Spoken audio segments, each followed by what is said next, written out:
todos, todas, sejam muito bem-vindos a mais um episódio do podcast Como Não Pensei Nisso Antes, que, como você já conhece, a nossa pegada é trabalhar inovação através do óbvio, porque muitas vezes as grandes revoluções são simples e estão bem debaixo do nosso nariz. E hoje eu estou recebendo aqui uma figura muito especial, uma mulher empreendedora, que está tocando um negócio aí que vem fazendo uma revolução de uma maneira muito delicada. A gente vive um cenário de comunicação, um cenário de explosão, na verdade, de canais de comunicação, mas as pessoas estão cansadas, as pessoas estão, na verdade, se comunicando muito pouco. E aí ela vem trazendo uma solução para isso, para o mercado corporativo, para ajudar as pessoas a se comunicarem, para integrar a comunicação. Ela vai explicar isso de uma maneira muito melhor, muito mais profunda. Seja bem-vinda, Andrea Migliori, CEO da WorkHub. Obrigada, Eduardo. Obrigada pelo convite. E é um prazer e uma alegria estar aqui e poder conversar com você. Boa. Acho que estava na hora da gente ter essa conversa mesmo, porque todas as vezes que a gente tem uma conversa, ela dura umas 2, 3 horas. Então estava na hora da gente monetizar isso de alguma forma, né? Vamos gravar, vamos fazer isso acontecer. A minha explicação inicial, ela faz sentido sobre a WorkHub? Explica um pouco o que é a WorkHub.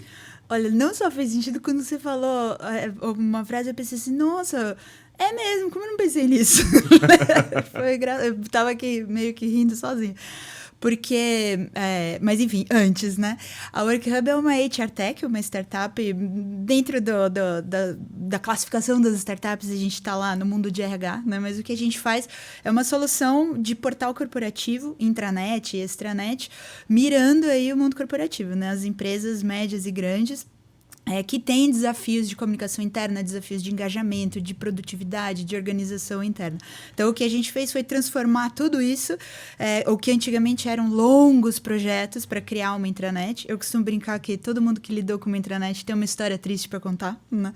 Então, transformar essa história triste numa história de mais sucesso, de boas expectativas e de bons resultados. Então, a gente transformou isso num produto por assinatura dentro do ambiente Microsoft. Então, quando a gente entrega para a empresa, a gente entrega em uma semana, né, o produto. O produto já nasce integrado com várias coisas que a empresa já utiliza no seu dia a dia. Então, eu brinco que a gente não cria nenhuma camada nova de software na empresa. Isso é música para os ouvidos de TI, porque a gente já entra meio que homologado, assim. Então, a gente já entra integrado com o Microsoft, usa toda a parte de governança, de acessos, de autenticação, tudo que a empresa já utiliza. E a gente acaba ajudando a resolver ali muitos desafios de comunicação interna, como eu falei, né, de organização de documentos, de organização dos canais de comunicação interna. E aí veio o insight do óbvio, né, do que você falou. São tantos canais, são tantas coisas, né, que as pessoas acabam cansando, inclusive dentro das empresas, né? E, por exemplo, situações tipo assim, usar documento errado porque pegou o documento que alguém mandou no e-mail que depois veio no WhatsApp e aí foi aqui, e aí era a V2.4 de hoje à tarde, tarará, e eu uso o arquivo errado, né? Coisas assim. Então a gente entra para resolver um pouco, ajudar a resolver um pouco, né, essa complexidade da comunicação interna dentro das empresas. Sob essa perspectiva, como que você convenceu as pessoas de que você não era mais um canal que as pessoas iam ter que administrar, ou seja, mais um problema? Porque toda vez que surge uma rede social nova, por exemplo, eu falo assim, putz, cara, eu parei no Instagram, foi onde eu consegui chegar. É difícil administrar. Na verdade, você está propondo o caminho oposto, né? O caminho de centralização para uma melhor experiência, melhor gestão, para a vida ficar facilitada. Mas qual foi o primeiro impacto? E aí queria juntar com uma segunda leitura que eu faço. Quando a gente se conheceu, e aí você falou da intranet, me pareceu uma coisa super noventista, né? Início dos anos 2000 e tal. Por que ela volta com toda essa força agora?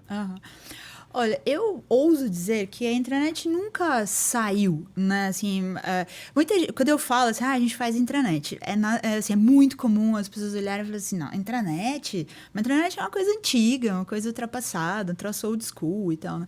E eu brinco e falo assim, não, olha, antigo e ultrapassado talvez seja a ferramenta que você usa hoje na sua empresa, né? Mas como necessidade, como desafio e como estratégia, nunca esteve tão atual, né? E a pandemia veio para evidenciar uma série de desafios que, por exemplo, nesse aspecto, né, a intranet super poderia ajudar a endereçar, né, e a resolver. E por que isso? Assim, a gente acaba eu brinco que eu costumo dizer que a intranet ela é a espinha dorsal, né, de uma estratégia de comunicação interna. Ela não resolve todos os problemas, não é o objetivo da intranet resolver todos os problemas, mas ela ajuda a organizar esse ambiente, às vezes, caótico de comunicação interna nas empresas. Hoje, assim, acho que de cada 10 clientes que a gente conversa, 9,5, né? A primeira coisa que fala assim, não, hoje a gente está com muito e-mail, a gente virou spam dentro da própria empresa. Ninguém mais abre os e-mails internos, né? E aí, então, ninguém sabe de um comunicado importante, ou de um novo documento, ou, sei lá, de um prêmio que a gente conquistou, de um cliente, nada, né? Então, a intranet, ela entra não no sentido de criar mais um canal, mas de ajudar a organizar uma estratégia de comunicação. Então, como eu falei, como a espinha dorsal, né? Pensa assim, como se fosse o nome já traz, né? Nosso hub, né? Mas assim, se pensar no aeroporto, é o grande salão de embarque ali. E dali eu tenho vários fingers, e desses fingers saem aviões para N lugares. E não necessariamente esse lugar é dentro da cidade, assim, ele é outro lugar, né? Então, a intranet a gente pode fazer uma analogia com isso, né? Eu não tenho ali os lugares, mas eu tenho ali o caminho para vários lugares, né? Então, eu tenho coisas que vão estar na intranet, tenho coisas que vou substituir os e-mails, tenho coisas que eu vou substituir grupos de WhatsApp e organizar essa coisa. Tem coisas que eu não vou ter dentro da intranet, mas eu vou direcionar para outro lugar. Então, eu acho que a intranet vem muito mais com esse olhar de organização e de estratégia do que de ser mais um canal, entendeu? Sem dúvida é mais um canal, mas acho que ela é também um outro canal, né? E acho que num primeiro momento ela centraliza, né, uma série de demandas e comunicações e etc. Mas, ao mesmo tempo, ela permite uma descentralização organizada. Então, eu posso, por exemplo, passar a dar poderes, entre aspas, né, para outras áreas, ou para grupos de pessoas, ou para projetos, ou para atividades, de uma forma organizada, mas descentralizada, né? Então, é a ordem no caos, né? A gente está vivendo um momento de excesso de informações. Você falou aí sobre spam, etc e tal. A gente tinha conversado, né, que eu tinha te pedido ajuda para o meu departamento comercial. E a minha pergunta para todo mundo que eu conversei foi assim, as pessoas ainda leem e-mail? Antes de qualquer outra pergunta, eu me fiz essa pergunta, sabe? É uma questão de organização ou é uma questão... Organização, eu me refiro à forma de mostrar as coisas, a forma de hierarquizar as informações e de endereçar, ou todo mundo acha que é tudo muito importante? Ou seja, o seu software também ele traz um senso de... Ele não é uma ferramenta isolada, ele tem a ver com a cultura da empresa, ou a forma de apresentar isso. Não sei se eu fui claro no que eu falei. Não, total tem a ver com a cultura da empresa. Até, um exemplo. A gente hoje está com mais de 100 clientes, né? Mais de 100 empresas utilizando o produto. Se eu pegar, não precisa nem pegar as 100, se eu pegar 10 e olhar como estão, pedir para eles mostrarem, né? Como é que está a intranet deles... Algumas você nem reconhece o produto original, assim, dificilmente você vai achar duas parecidas. E é a mesma coisa, assim, são as mesmas funcionalidades, é o mesmo produto. E o que muda, assim? O conteúdo, obviamente, vai ser que você vai colocar, a forma que você vai montar o layout, como que você vai colocar as funcionalidades ali, até aí tudo bem, né? Mas, assim, é a forma de se comunicar, é a cultura que se tem ali naquela empresa que vai determinar muito de como que as pessoas vão utilizar, do que vai ter ali dentro, de que forma as pessoas vão interagir com aquilo ali também. Então, eu não tenho dúvida que a cultura organizacional, né, ela tem influência na forma como a comunicação é estruturada dentro da empresa. E aí não estou nem falando de tom de voz, nada disso, mas é de estrutura mesmo, né? Uhum. Agora, se a gente pensar na questão do e-mail, né, como você falou, se a gente pensar no e-mail hoje como mais um canal, como qualquer pensamento de canal, né, de comunicação, você tem que saber qual vai ser o drive, né, daquele canal, para que eu vou usar, com quem que eu vou falar, que tipo de informação que eu vou colocar ali. Então, o e-mail também pode ter uma pauta definida, do ponto de vista de estratégia de comunicação, né, não do assunto, a pauta como assunto, né. E hoje, se você pensar que você tem na empresa, às vezes, a primeira vez, eu estava lendo outro dia que é a primeira vez na história que a gente tem 4 ou 5 gerações trabalhando ao mesmo tempo numa empresa, né? Então, você tem uma pessoa que está entrando ali com seus 18, 20 anos como trainee, estagiária e tudo mais, e aí você tem também na outra ponta a pessoa que está lá nos seus 70, 80 anos num conselho, ou sei lá, na alta liderança, né? E tem todo mundo no meio, assim, todas essas pessoas. E tá todo mundo se comunicando. Então, hoje, mais do que nunca, você tem que pensar numa estratégia de canais internos, né? Porque você tem formas diferentes de se comunicar do ponto de vista geracional e do ponto de vista da cultura da empresa. E tem que ter esse balanço, porque senão vira uma esquizofrenia também, né? Ninguém administra 900 canais internos, né? Mas eu acho que o e-mail continua sendo uma ferramenta importante, continua sendo um canal importante. Ele ainda é um canal mais oficial, entre aspas, da empresa. Ele ainda é o canal mais utilizado para você provar alguma coisa, sabe? Para comunicar com grupos e tudo mais de forma estruturada e tal. Isso não substitui outros canais, né? Mas é só um outro canal diferente. O que hoje eu vejo muito é assim... Como não tem uma estrutura de comunicação interna muito bem desenhada, uma estratégia muito bem desenhada em algumas empresas, todo mundo acha que a sua mensagem é a mais importante, né? E aí, então, como ela é a mais importante, manda em todos os canais, né?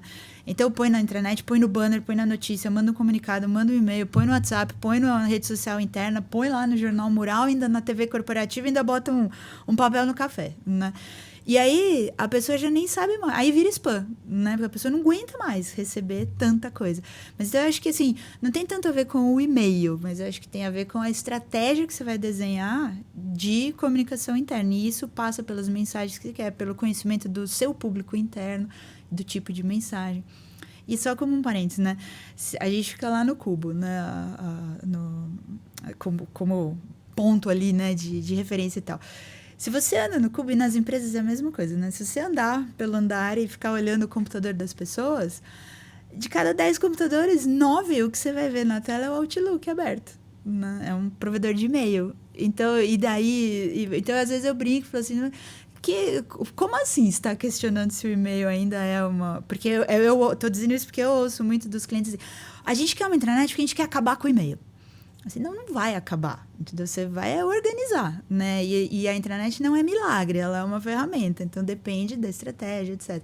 Então, assim, a hora que você passa e vê todo mundo com um Outlook da vida aberta, ou sei lá, um Gmail, alguma coisa assim, né? Alguma ferramenta de e-mail, aí você pensa assim, poxa, usam mesmo o e-mail, então precisa organizar esse negócio. É que as pessoas usam, eu me pergunto se as pessoas leem.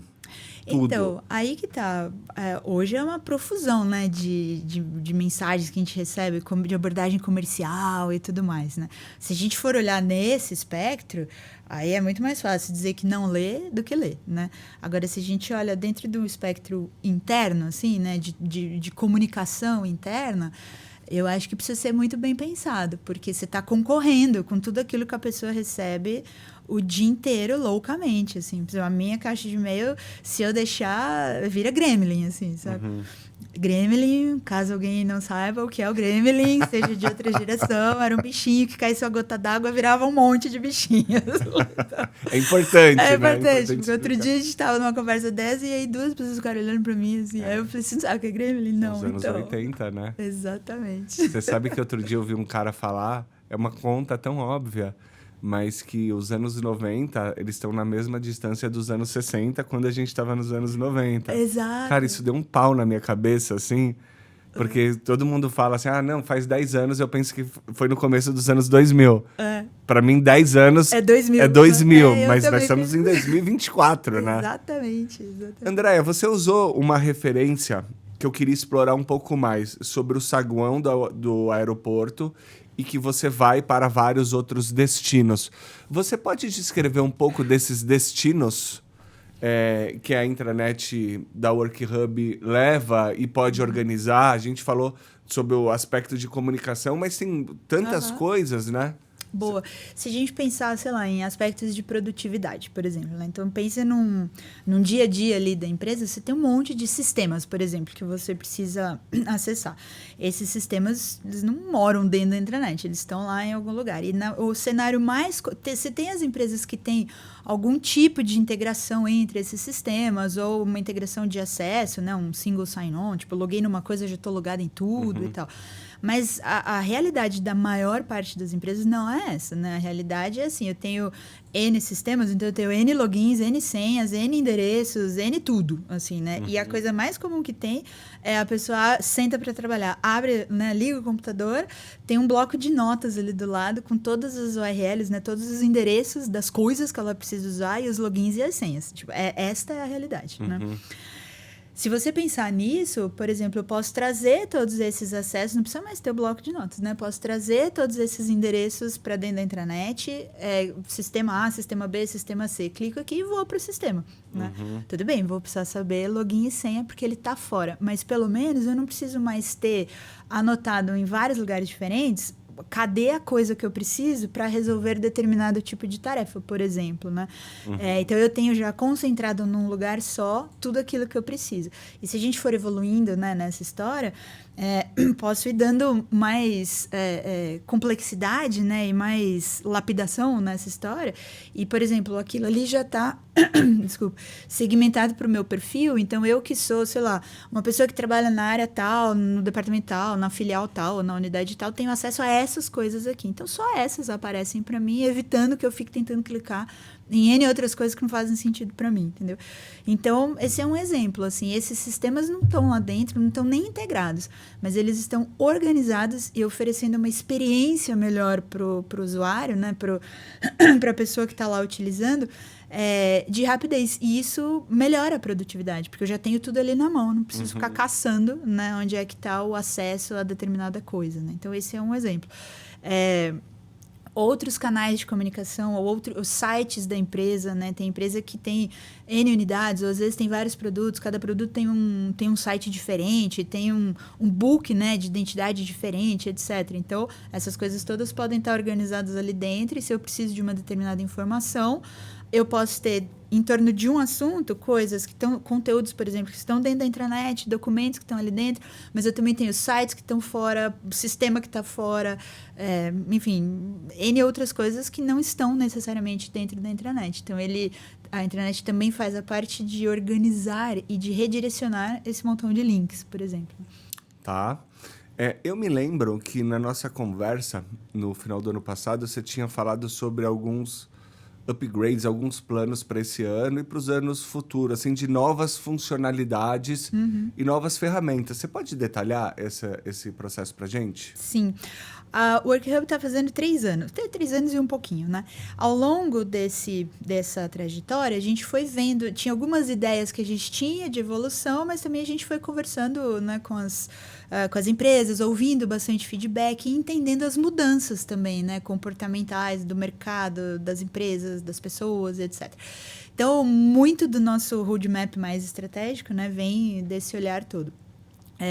Mas para esse ano, a gente tem algumas coisas... O foco, né, esse ano é a gente complementar a experiência dos clientes e das pessoas que utilizam, né, dentro da empresa, de uso ali da intranet. Então, por exemplo, uma coisa que a gente tem ouvido muito, né, dos clientes, assim, poxa, tô com muita dificuldade de deixar conteúdo atualizado, criar conteúdo relevante, né, criar imagens, alimentar ali o portal para que ele fique relevante no dia a dia das pessoas. E aí, para isso, a gente vem com 2 soluções, né? Um módulo de inteligência artificial, então, que ajuda na criação de conteúdo, de texto, de imagem, e já na publicação direta, já dentro do layout e tal da intranet da empresa, né? E isso acelera, otimiza, né, o time, o tempo e tal do time ali dentro da empresa. E numa outra frente, né, um pacote de serviços, como se fosse um FII de agência, né, como se fosse, não, né, um FII de agência para geração de conteúdo e gestão de conteúdo dentro dos portais, sendo assim o braço externo, né, da equipe lá do cliente que não tem, enfim, condição, por N razões, né, de gerar esse conteúdo e de fazer a gestão disso daí dentro da intranet. Outra frente, a gente também viu que o nosso produto ele é instalado em cima do SharePoint. Mão de obra SharePoint é difícil de achar no mercado. Você pode explicar antes o que é o SharePoint? Explico. SharePoint é uma plataforma da Microsoft, nasceu como uma grande plataforma de gestão de documentos, gestão de conteúdo, e hoje é a mais utilizada no mundo, né, para portais corporativos, para portais internos, né, como, por exemplo, intranet. Então, o que a gente fez foi criar um produto que ele é instalado em cima do SharePoint, com uma série de novas funcionalidades, configurações, enfim, né, configura-se como produto mesmo em cima do SharePoint.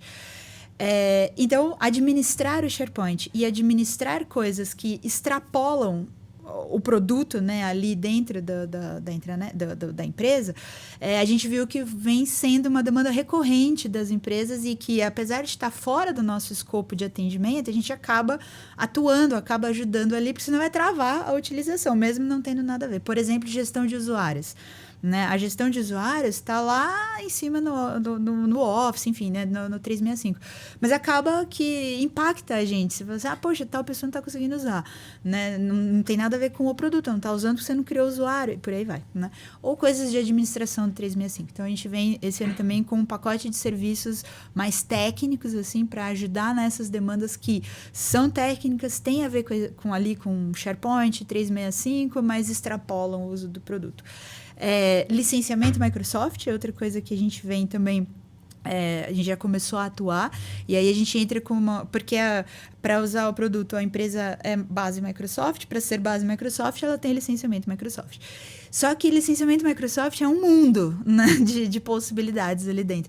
Então, a gente tem agora especialistas no time que conseguem olhar, entender o seu licenciamento, ver se a melhor combinação de licenças que você tem ali para o seu público, para a tua utilização e etc. E aí a gente consegue dar um aporte de conhecimento ali dentro para rever esse licenciamento e, por consequência, a gente tem casos aí de clientes que reduziram em até 20% custos de licenciamento. E, além disso, alguns outros módulos de serviço, como integração com o Teams, algumas outras coisas que a gente vem para melhorar a experiência de uso. Parcerias com outras empresas para poder oferecer TV corporativa, benefícios, chatbot para RH, enfim. Então, estou vendo que você está fazendo aquilo que você tinha dito, deixar de ser o must to have para se tornar o should to have. É isso? Não, deixar de ser o nice to have. Nice to have. Isso, para passar a ser o must have. Perfeito. Sair do eu gostaria de ter. Meu inglês vocês perceberam, né? Mas a ideia é deixar de ser uma coisa bacana de ter para ser uma coisa necessária de se ter. E aí isso vai introjetar no cliente de uma forma e vai resolver o problema dele. Você falou sobre o uso da IA aí dentro. Fala um pouco mais sobre isso. Putz, IA hoje é um negócio que, assim, acho que um mês de podcast seria pouco, né? Pra gente falar de IA. Porque é interessante, você vai resolver um problema, o que eu entendi, se eu estiver errado, por favor, me corrige, mas que vai produzir o material, o conteúdo ali para um blog, para um informativo, para alguma coisa assim, de maneira quase que automática, já automatizada seria o termo correto. Tanto texto quanto imagem, quanto vídeos. Como é que é isso? Hoje, assim, vamos pegar por esse viés, né? A conversa sobre IA. A ferramenta que a gente criou, né, e acoplou ali a experiência da intranet e tal, vem com esse propósito de resolver um problema de falta de equipe, falta de tempo para poder gerar este conteúdo, atualizar esse conteúdo na intranet e manter a intranet atualizada. Que tipo de conteúdo é esse? Conteúdos internos, na maioria das vezes, né? Mas, assim, tem a ver com uma notícia interna ou com a explicação de algum procedimento interno. Ou, por exemplo, a gente vai lançar, sei lá, campanha de voluntariado no mês que vem. Então, eu preciso criar a página explicando o que é a campanha, os formulários, a imagem, isso, aquilo, aquele outro. Então, a gente está utilizando a IA para acelerar e otimizar esse processo de criação de conteúdo interno e de publicação dentro. Então, foi mirando isso. Por que eu estou dando tanta ênfase nisso, né? Porque para algumas pessoas, e eu não acho que está errada a visão, a gente está num momento que a IA causa bastante discussões, às vezes opiniões bem controversas e tudo mais, mas assim, tem gente que olha para isso e fala assim, poxa, em vez de você resolve um problema, você me cria outro, né?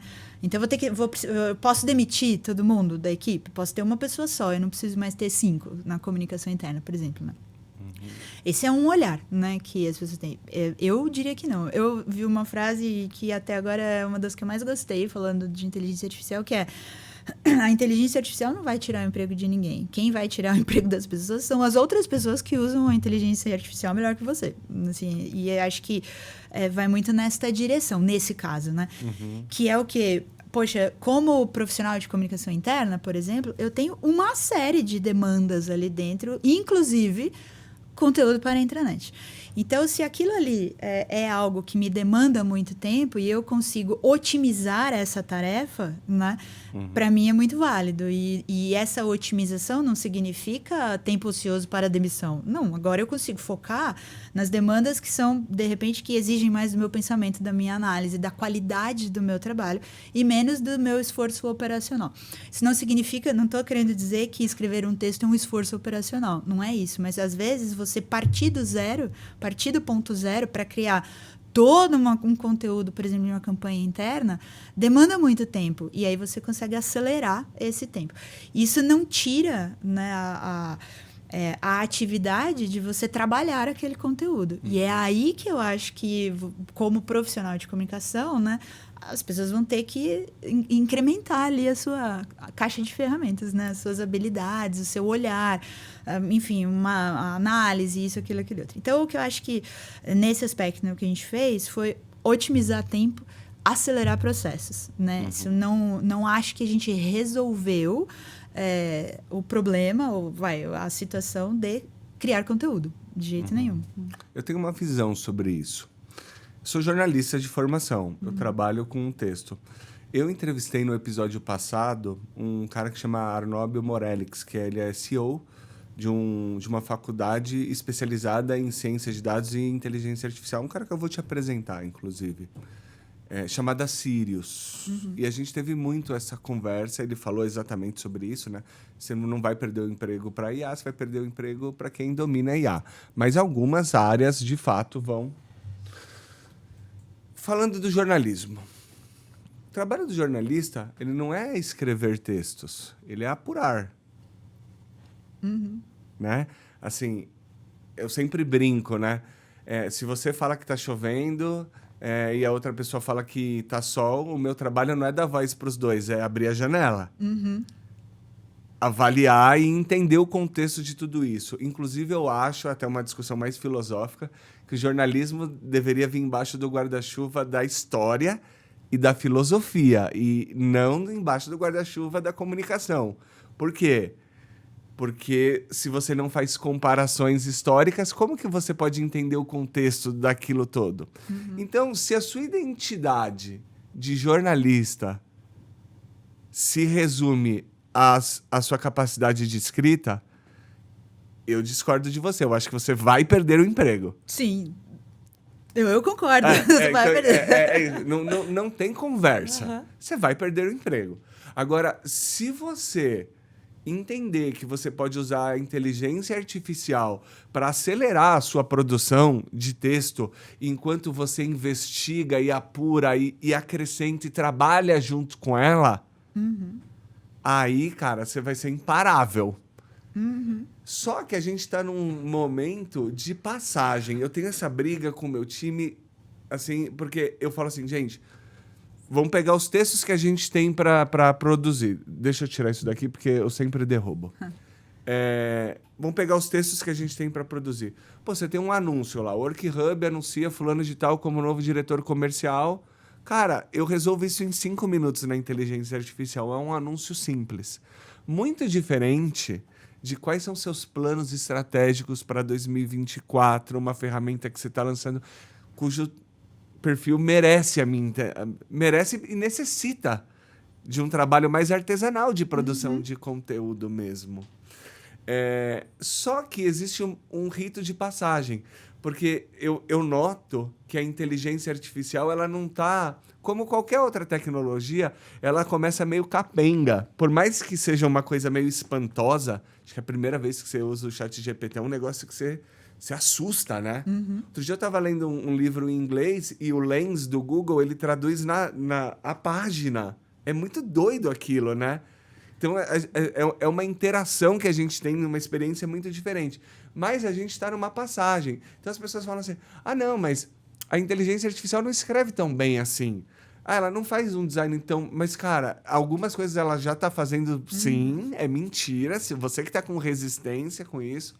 E ela vai fazer. E vai ser um espaço curtíssimo. Então, a gente está num momento de transição. Eu acho muito corajoso nesse contexto que você consiga embutir isso dentro da sua ferramenta e consiga convencer as pessoas. Vou amarrar um pouco mais isso. Tem uma entrevista... tem 2 entrevistas que eu gosto de citar sempre. Tem uma icônica do Bill Gates tentando explicar a internet pro Larry King. Acho que foi. E ele não explica. Ele não consegue. O Bill Gates não consegue. Então não sou eu que vou explicar a inteligência artificial. O Bill Gates não consegue explicar. E ele fala assim, não, mas isso daí a TV já faz. Acho que é o Larry King agora. Eu não me lembro, mas a gente coloca o link aqui embaixo. Não, mas é fulano de tal... Mas isso daí o gravador já faz, e o Bill Gates tentando, não é bem assim, tal, você não está entendendo, mas ele também não conseguiu se explicar. E tem uma outra com uma figura super controversa, não estou defendendo aqui, mas é com o Maluf, que ele está no Roda Viva, um vídeo que viralizou agora, que ele está explicando para os jornalistas porque ele proibiu o fumo em lugares fechados e porque ele colocou um cinto de segurança. Os jornalistas estão putos com ele. Porra, mas e se eu quiser fumar e tal? Ele falou, cara, eu tô te protegendo, o garçom não fuma, tal. Meu, hoje é óbvio. Eu acho que muita gente discute a inteligência artificial como se estivesse defendendo o cigarro no lugar fechado. Sabe? Mas eu tenho o direito de fumar no avião. Não, você não está entendendo. As coisas mudaram, né? Você vê essa resistência cultural? Vejo, e eu acho que é natural de qualquer momento que traz algum tipo de disrupção, assim. Então, por exemplo, nesse seu exemplo do Maluf, né? Era uma disrupção, assim, tipo, não pode fumar mais. Como assim? Né? Assim, por que não? Naquele momento era algo quase que natural, uma extensão da pessoa. Como assim? Você está tirando meu braço, né? Assim, então, é um momento de disrupção. Então, eu acho que todo momento de disrupção traz muita oportunidade, nem tanta visibilidade, porque é como se você estivesse assim, naquele ponto alto da curva, então você já sabe que não é mais aquilo para trás, mas você também não está conseguindo enxergar o que tem para frente, você está bem aqui, assim, né? E traz desconforto, assim, não tem como, né? Essa história de que o ser humano é adaptável à mudança, tipo, é porque precisa, se não precisasse, ninguém mudava, né? Assim, tem milhões de textos falando sobre isso, né? Então, eu acho que todo momento de disrupção traz esses super desconfortos e esse montão de oportunidade. Outro dia, eu estava num curso, né? E aí, a discussão ali era sobre inovação e etc. E veio a história do Ford, né? Qual era exatamente a inovação que ele estava fazendo, etc, etc. Mas se a gente fizer um paralelo com o que a gente está conversando aqui da inteligência artificial, pensa que, ao criar o carro, ele... de certa forma, acabou com os criadores de cavalo, com os estábulos, enfim, com o tempo que você tinha entre uma coisa e outra, né? Então, assim, ele, sem dúvida, aquilo ali causou para algumas pessoas, tipo, nossa, olha que legal, eu poder fazer isso, vou acelerar isso, para tantas outras, era o fim do mundo, esse troço é um absurdo, pode explodir na tua mão, parararararará. Então, gerou lá o desconforto. Enquanto isso, olha um mundo que não existia e se criou a partir disso, né? Então, assim, você não tinha rua direito, você não tinha sinalização direito, você não tinha Então, daí a gente pode dizer que criou-se a profissão de engenharia de tráfego, por exemplo, né? Ou na área de design, design de sinalização, né, de ambientes, etc., teve que ser criada, precisava ter placa, pode, não pode, regra, um monte de regra, um monte de área do direito que não existia, as pessoas começaram a ser atropeladas, então agora precisa ter, sei lá, regra para isso, precisa ter determinados tipos de especialidade médica que não tinha antes, porque ninguém tinha aquele tipo de acidente, enfim. Se a gente for extrapolando isso, e naquele exato momento que o carro foi criado, ninguém estava pensando nisso. Acho que nem ele estava pensando nisso, né? Mas foi um mundo que foi se criando, assim, né? E eu acho que deve ter demorado bastante até parar de ter gente achando que aquilo ali não era bom, que aquilo ali era coisa do diabo, sabe? Coisas assim. Então, eu acho que, sei lá, a Revolução Industrial é a mesma coisa, o maluco com cigarro é a mesma coisa, e por aí vai. A Revolução Industrial era 40% do povo trabalhando na zona rural, né? Na agricultura e tal. Exatamente. E como você explicar que, cara, não vai ser mais assim, tá? Exatamente. Que outro dia, numa discussão dessas de direitos e deveres, etc e tal, e PJ, e CLT, e essa discussão toda, né? Pô, a própria... E a discussão era essa por conta da redução de jornada de trabalho, né? E aí? É legal ter 4 dias de trabalho na semana ou são 5 mesmo, né? Aí você tem as pessoas que falam, 4 não vai dar tempo, vai cair a produtividade, vai cair a rentabilidade, lucro, pá. E outros falam assim, não, vai aumentar, vai isso, vai aquilo outro. E aí eu tava pensando, né, comentei no dia nessa discussão. Imagina como que foi a discussão no dia que alguém falou assim... Chega, vamos botar ordem nesse negócio aqui. E aí eu não estou entrando no mérito se é bom, se é ruim, se eu concordo, se eu não concordo. É só do episódio ali, né? Do fato.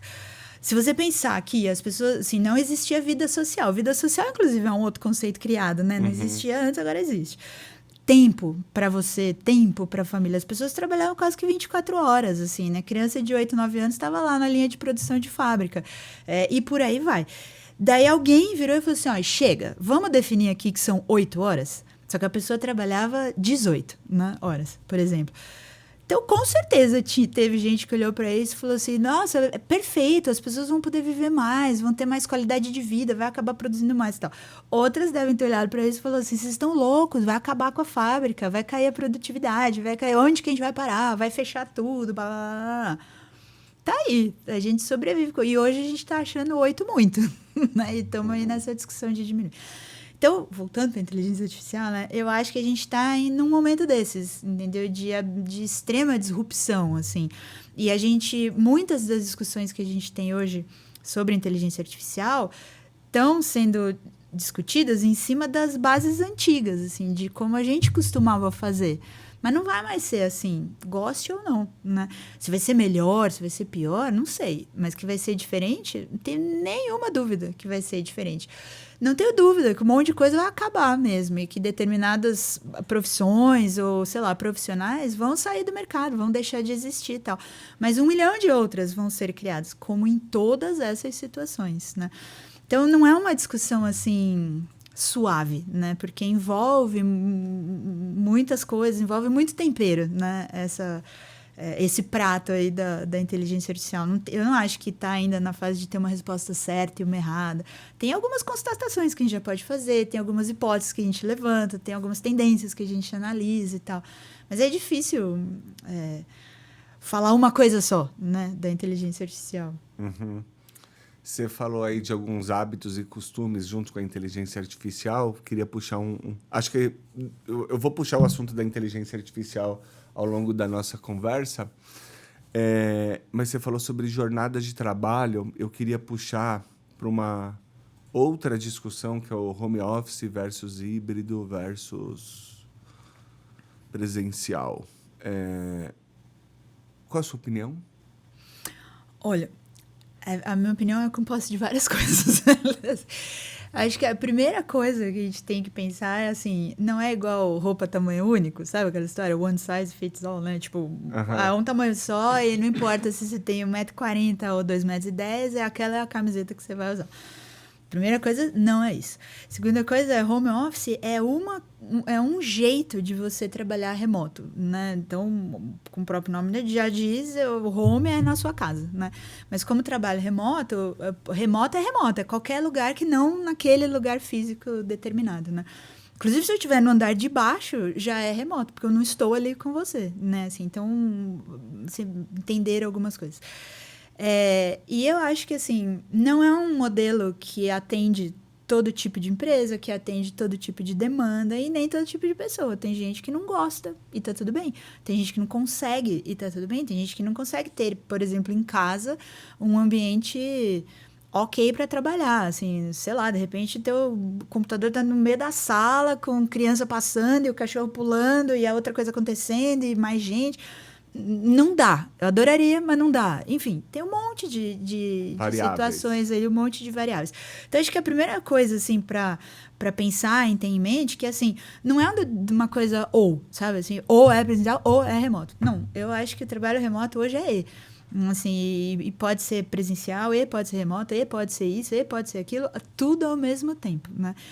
Depende de N variáveis. Eu acho que hoje o grande desafio é você tratar o trabalho remoto como uma nova coisa e não como um derivado da coisa antiga, sabe? Meio que assim, problema novo, solução nova. Se a gente ficar tentando encaixar o trabalho remoto dentro dos modelos e regras que a gente tinha para o presencial, não vai dar certo. E aí você começa a ver essas, entre aspas, essas desculpas esfarrapadas, não funcionou, caiu a produtividade, então volta, todo mundo presencial. Na maioria das vezes não caiu a produtividade. Se você falar com as pessoas, todo mundo, assim, a maior parte das respostas é: trabalhei muito mais, né, na pandemia. E daí, só disso já abre no mínimo 2 análises, né? Uma assim, por que você trabalhou muito mais? Porque você trabalhou mesmo muito mais, então aumentou a produtividade, ou porque o teu modelo de gestão não estava adaptado para aquilo. Então, você está fazendo um monte de coisa que não estava levando a lugar nenhum. Então, sim, você trabalhou muito mais, mas não deu nenhum resultado. Então, volta, sabe? Então, eu acho que muitas dessas discussões hoje do trabalho do remoto, híbrido, volta 2 vezes por semana, tem a ver com modelo de gestão, capacidade assim de gestão no sentido de estar preparada para ser a gestora de um time remoto, por exemplo. Isso é diferente do que eu ser gestora de um time presencial, né? Instrumentos ali que eu possa ter para me ajudar nessa gestão, no acompanhamento, controle, etc., né? E no perfil do time que eu tenho, das atividades que eu vou fazer e tudo mais. Então, não é uma resposta simples. A minha empresa, por exemplo, ela é totalmente remota. Funciona super bem. Eu tenho gente esparramada aí por vários lugares do Brasil. Tem prós e contras? Sim, como tudo na vida. Acho que a necessidade de estar com as outras pessoas, ela nasce de uma demanda muito mais pessoal, social, de entrosamento, sabe assim, de estar ali, do que de uma necessidade de resolver algo do trabalho, entendeu? Uhum. Nesse aspecto, é difícil, porque, poxa, tem gente, né, em todo lugar, não dá para ficar trazendo todo mundo o tempo inteiro para São Paulo, ou, sei lá, para qualquer lugar. Mas, por outro lado, a gente tenta compensar isso de alguma forma. Tem como resolver? Não tem como resolver. Então, esse é o limite do trabalho remoto. Da mesma forma que o presencial tem seus limites, né? Assim, então, acho que o grande desafio hoje é entender esses limites, trabalhar com eles, né? E criar soluções para o novo modelo que sejam, então, novas soluções pensadas para este modelo. Sem dúvida, tem que conversar com o outro modelo, mas é um outro modelo. E aí você pode ou não utilizar. E se isso for sendo utilizado, ele tem que ser uma possibilidade e não uma regra, sabe? Assim? Então, as empresas que eu vejo que estão tendo mais sucesso no híbrido e tal, são as que estão deixando isso como opção. Então, assim, olha, que tal se a gente se visse aqui na empresa pelo menos uma vez por semana? Vamos? Vamos. Quando? Não sei, a gente combina. Agora, as outras são assim, toda terça, quinta e sexta é aqui na empresa. Né? Tem menos engajamento no modelo do que as outras. Mas, enfim, varia de empresa e tal. Eu tenho uma experiência com isso. A IDB nasceu em 2017. Comecei trabalhando em casa, sozinho. Comecei eu sozinho. Keep. Aí depois eu fui para um espaço de coworking. Aí veio o primeiro, o segundo, o terceiro, o quarto. Veio a pandemia e a gente foi trabalhar home office. Algumas coisas. A gente permanece home office. A primeira coisa que eu percebi é que algumas pessoas trabalhavam muito bem e gostavam, iam bem. Outras pessoas não iam tão bem. E algumas pessoas tinham mais de um emprego, ou mais de 2, ou mais de 3. Eu paguei algumas pessoas, literalmente, que não trabalharam para mim. Eu perdi dinheiro. O meu primeiro movimento foi assim, acabou. Assim, o meu primeiro pensamento, não foi o meu primeiro movimento.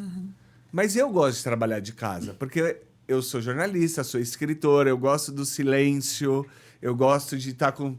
Todo esse caos que você falou de criança e bicho e tal, na verdade, ele é muito reconfortante para mim. E eu comecei a perceber que algumas pessoas mais sêniores viam valor nisso. E que isso era uma moeda. Eu poderia atrair gente muito qualificada por um ticket, às vezes, menor, por um salário menor, mais acessível, mas porque a pessoa também queria ficar em casa, queria viver essa experiência. Então, amarrando, muita gente se aproveitou disso, mas essas pessoas que aplicam esses pequenos golpes aplicariam no presencial também. É aquela pessoa que entrega um relatório maravilhoso e que não entrega nada. Então, a questão não está no modelo, se é presencial, ou se é home office, ou se é híbrido. Está na pessoa e no caráter dela, na capacidade dela, etc e tal. A segunda coisa é se aquilo funciona para você. Se você quer também. Que tipo de empresa você quer? Também tem isso. Tem gente... Eu conversei com pessoas que morriam de saudade... quero encontrar no cafezinho. Não sei. Eu não tenho, cara, saudade disso, velho. Na verdade, eu acho isso um saco. É a real. Eu não gosto. Claro, faço lá a cena que tem que fazer e tal, mas não é a minha. Não é a minha. Eu gosto de trabalhar, sentar a bunda na cadeira, escrever, trabalhar, conversar. Eventualmente a gente vem, grava, troca uma ideia, mas é uma coisa assim muito... Eu gosto da minha vida. Eu acho que a gente é uma coisa só, assim. Não tem o Eduardo profissional, o Eduardo pai, o Eduardo empresário. Eu sou o Eduardo. Eu sou a mesma pessoa, né? Assim, não dá pra ficar encaixando. Mas eu também percebi que alguns métodos de gestão eu precisava adaptar. Então, por exemplo, as minhas metas têm que ser muito claras para os meus colaboradores. Porque não adianta essa coisa de ligar a câmera, de não, você vai bater o ponto de tal. Porra, isso é ridículo, cara. Não, é o que você falou, é o jeito antigo pro novo. É o seguinte, ó. A minha expectativa para essa semana é que você entregue X, Y e Z. A gente discute. Isso é viável, isso não é viável. Eu sei mais ou menos o que é viável. Eu sei mais ou menos o que é muito ou o que é pouco. E, cara, largo. Isso fez com que eu me qualificasse um pouco mais para o meu processo de entrevista, o meu RH. Eu comecei a apurar muito mais as pessoas que eu estava contratando. Eu entendo, não é preconceito, mas eu entendo que é muito difícil eu aculturar uma pessoa júnior nesse processo. Mas é mais fácil eu trazer uma pessoa mais sênior ou 50 a mais. É o que eu vi na minha realidade. Eu não consigo trazer hoje um estagiário, cara, cheio de energia, assim, um foguete, mas que precisa sentar do lado. Que precisa rodar no escritório e tal, e não sei o quê. Pelo menos eu não aprendi a fazer isso. Não sei se isso é impossível de fazer. Estou dizendo que eu não consigo. Ou não consegui ainda. Então, é você aprender, mas eu me desenvolvi muito. Os meus relatórios se tornaram mais enxutos, mais objetivos. O que é resultado para mim? Então, por exemplo, tem um cara que escreve pra cacete lá, mas o nosso trabalho é de assessoria de imprensa, então ele precisa escrever, eu preciso ver se esse texto foi publicado pela imprensa, ou se isso gerou um almoço, alguma coisa assim, reverteu. Então, o meu processo de entender o meu trabalho, o ritmo, o tempo das pessoas, ele foi muito aperfeiçoado. Então, eu acho que sem querer a gente fez isso. Mas até chegar nisso, a gente cometeu muitos erros e perdeu muito dinheiro. Então, eu tenho muito respeito por aquelas pessoas ou por aqueles empreendedores que acham que funciona no presencial, só no presencial, porque só o cara sabe. Mas isso também não pode esconder uma coisa que eu acho que rola que assim, sem rodeios, que é o chicotinho nas costas que o povo gosta. Mas isso que eu comento sobre métodos antigos para problemas novos. O cara né? gosta de mandar, Uhum. e eu vou falar uma coisa mais triste e mais polêmica. Tem colaborador que funciona assim mesmo, cara. Por isso que eu acho, assim, não é tamanho único, sabe? Tem de tudo. Mas se eu fosse apontar, assim, uma coisa que eu acho que hoje, para mim, é a maior evidência nas empresas que estão falando assim, então volta, você não está produzindo, não sei o que, então volta, é essa dificuldade ou desafio, sei lá, da gestão. E aí, em todos os níveis, entendeu? Por conta disso, assim. Se você criou um modelo de gestão baseado em... Cadê? O que você tá fazendo? Deixa eu ver. Abre pra mim. Não sei o quê. Onde você tava? Onde você foi? Você desceu de novo pra fumar? Não sei o quê. Coisas assim. Uhum. Não tem como você querer transferir este modelo. Simplesmente transferir, sabe? Assim, Ctrl+C, Ctrl+V no remoto. Que foi o que muitas empresas fizeram. E aí, é óbvio que não vai dar certo. Então, tá bom, volta. Né? Você vai mudar o modelo? Não vou. Então, volta. Né? É meio isso, assim. Não vou entrar no mérito se eu acho que tá certo ou errado. Eu acho que tá errado. Mas, assim, cada empresa sabe, como você falou, cada empresa sabe ali onde dói seus calos, né? Mas eu acho que, assim, tem um fator aí que, assim, as novas gerações estão vindo. Isso aí já aconteceu. As pessoas já tiveram a experiência do remoto. Não dá mais para simplesmente dizer assim, isso aí não funciona. Desver, né? Você não vai Exato. desver. Não tem como desver ou dester a experiência de ter trabalhado remoto e deu certo, né? Assim, essas coisas já aconteceram. Então, não tem como negar que, assim, aconteceu. Deu certo para alguns, deu errado para outras empresas e por aí vai. Então tem de tudo nesse negócio. Não dá mais para ignorar. Esse é o ponto. E aí eu acho que assim, tem que ser uma decisão, e aí nessas horas eu acho que tem que ser muito assim, top-down, né, nas empresas. A gente falou assim, tá bom, o que é que a gente quer? Nós vamos ter muita clareza e muita coerência entre o que a gente pensa, o que a gente fala, o que a gente faz, sabe assim? Tem aquelas metodologias, né, americanas, não sei o que, é walk the talk, né? Então, assim, o que eu falar é o que eu de fato vou fazer, vou praticar e tal, né? E você ter essa coerência, essa transparência, esse alinhamento, né, na empresa. E você, como pessoa, a mesma coisa, né? Mas falando das empresas.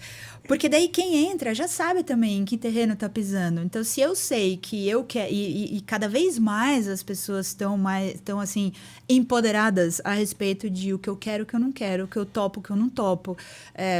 Até onde eu quero alinhar ou não os meus valores e propósitos com os valores e propósitos da empresa. Cada vez mais isso é latente, né? Antigamente você tinha aquelas histórias, né? Tipo, a pessoa apanhava ali no canto, mas ficava porque eu quero crescer, porque não sei o que, tá tudo bem, né? Assim, hoje isso aí não cabe mais em nenhum espectro, né? Então, se você considera tudo isso, e hoje, como você falou, ter determinadas possibilidades dentro da empresa são valores para as pessoas, você como pessoa tem que ter clareza disso e saber avaliar e saber abrir mão das coisas que você quer e não quer. Aquela história, né? Toda escolha é uma desescolha, né? Então, você está escolhendo esse caminho, automaticamente desescolhendo todos esses outros aqui. E como empresa, a mesma coisa, assim. Então, o que eu quero da empresa? O que é? Alguns casos que a gente viu recentemente aí, quando você bota lá no seu declaração lá de valores, obcecados por resultados. Obcecado por resultados significa assim, eu faço qualquer coisa pelo resultado. E tá aí. Fizeram qualquer coisa, desembocou e desembocou, né? Então, quando você olha para a empresa e entende, né, qual é o modelo, quais são os valores, qual é o propósito, e você está alinhado comigo? Tá, então tá bom, vamos lá. Né? Assim, e a empresa tem que ser verdadeira no que ela propõe no dia a dia. E isso passa pelos modelos de gestão, por governança, por processos, por um monte de coisas. Então, é uma conversa que tem que vir, tem que estar alinhada de cima até embaixo, né? Para não gerar esses vieses ou essas esquizofrenias, né, dentro da empresa. Sabe uma coisa que eu acho bizarro, em tantos termos? É assim, as empresas vendem assim, você pode fazer tudo por você mesmo, de forma automática, pela internet, você não precisa de contato humano, tudo a inteligência artificial resolve, faça tudo sozinho. Mas para trabalhar tem que estar aqui, tá? Quer ver outra? Não, assim, não é... Voltando no começo lá da nossa conversa, intranet, parará, engajamento, colaboração e tal. Cansei de ver isso. A gente aqui na empresa é super colaborativo, engajamento, pá, pá, pá, pá. Eu quero que as pessoas colaborem, tragam sugestões, pensem fora da caixa, tragam inovação, todo esse discurso, né? E aí, então, a gente criou aqui na intranet um espaço para painel de ideias e vamos postar coisas e tem aqui um canal, sei lá, numa rede social corporativa pra gente discutir determinados assuntos, blá, blá, blá. Mas, todo comentário aqui é moderado, hein? E aí, então, a pessoa escreve tudo que ela quer. Antes de publicar, passa pelo fulano, ciclano, beltrano, que vão validar se aquilo ali pode entrar na coisa ou não, né?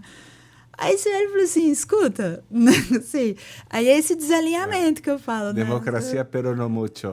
E aí a primeira vez que eu escrever e o meu comentário não for e eu receber uma tarja, assim, excluído pelo moderador...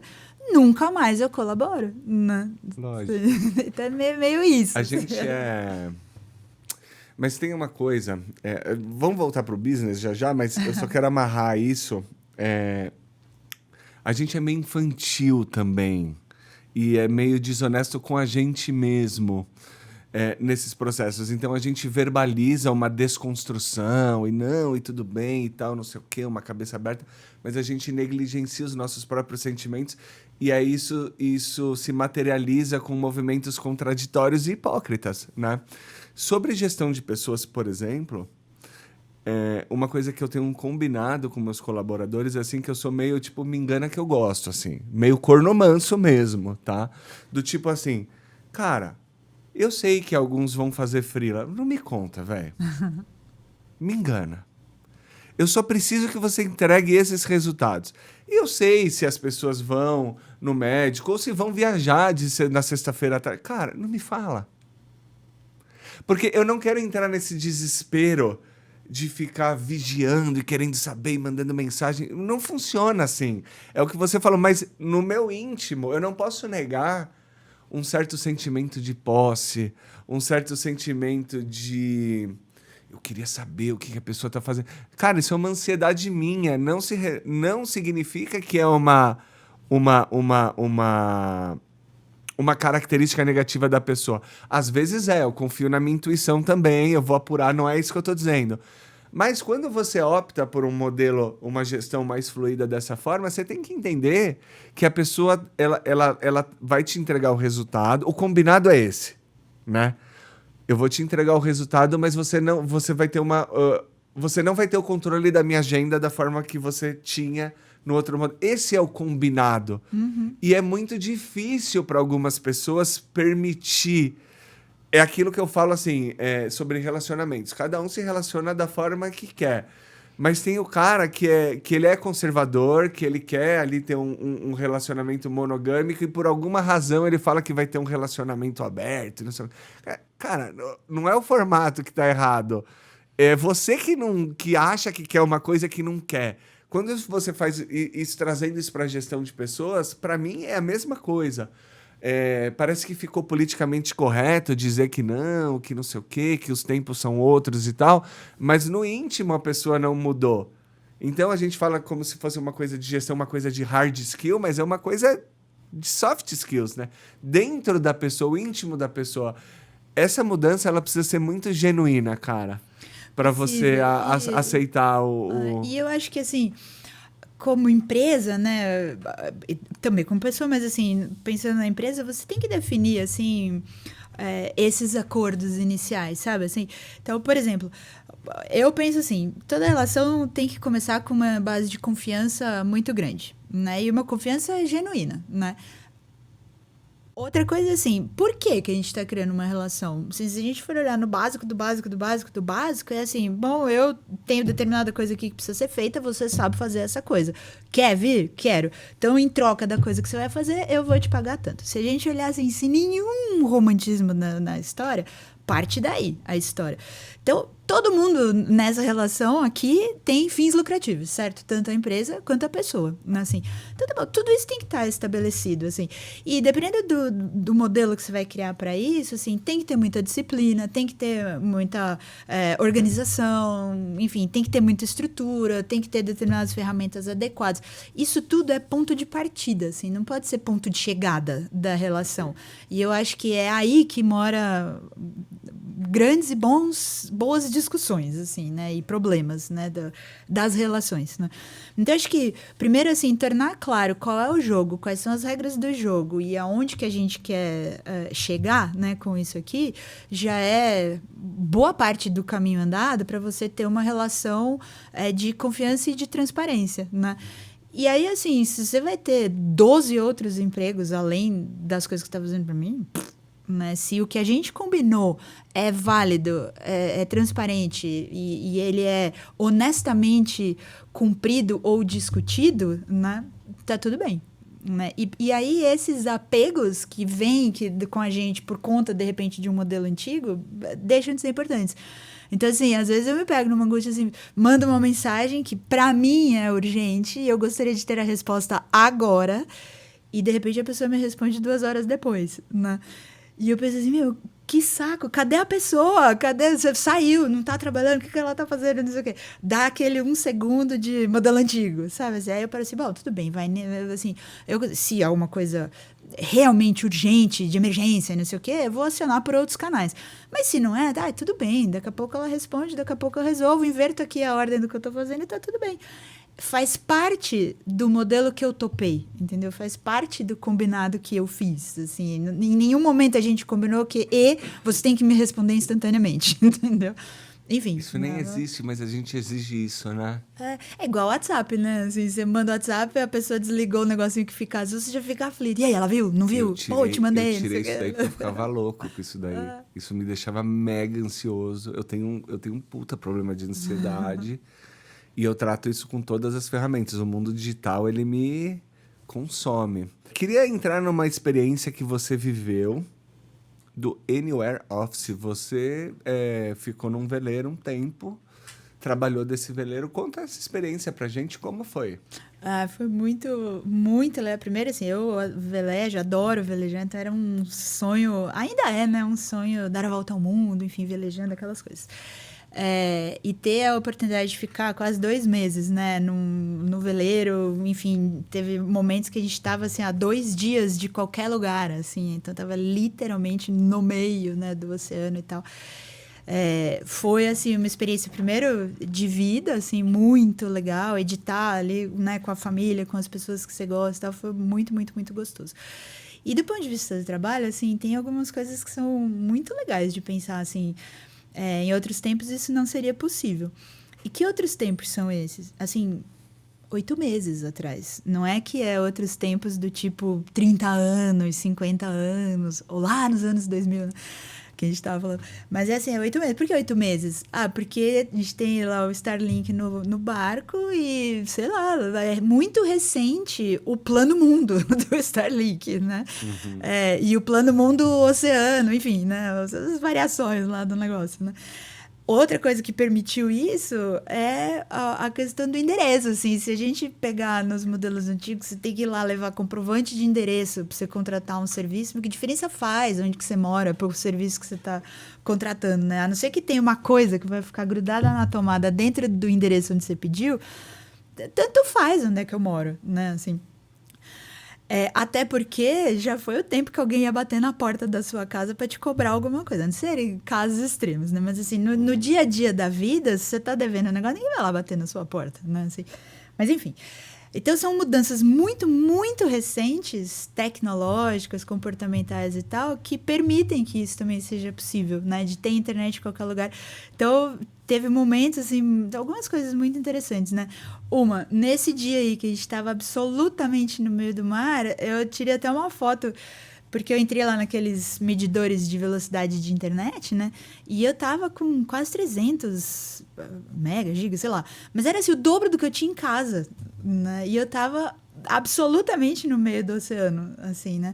Pô, impensável um troço desse, assim. E, de modo geral, pagar aquela internet é mais barato do que o plano que eu tenho em casa, assim. Olha que coisa absurda, né? Assim, outra coisa interessante, assim, que teve gente que nunca soube. Que eu fui, fiquei e voltei, assim. Tive reuniões direto, assim, com algumas pessoas que elas não sabiam onde que eu tava e tudo mais, tava tudo bem, né?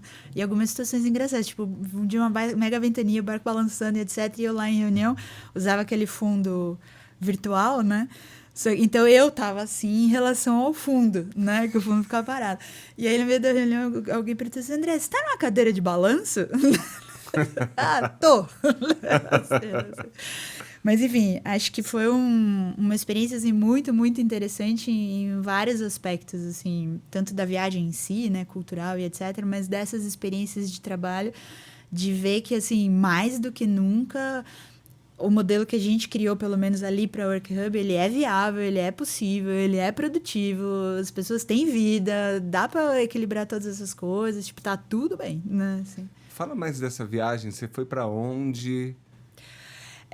Bom, eu embarquei na viagem, a viagem já estava acontecendo, né, com meu cunhado e tal, e eles compraram o barco no Caribe, velejaram o primeiro ano o Caribe inteiro e tal, depois o segundo ano cruzaram para a Europa, foram para Portugal, depois fizeram Portugal, Espanha, entraram, subiram lá o rio Guadalquivir, né, as coisas que a gente via na escola e tal.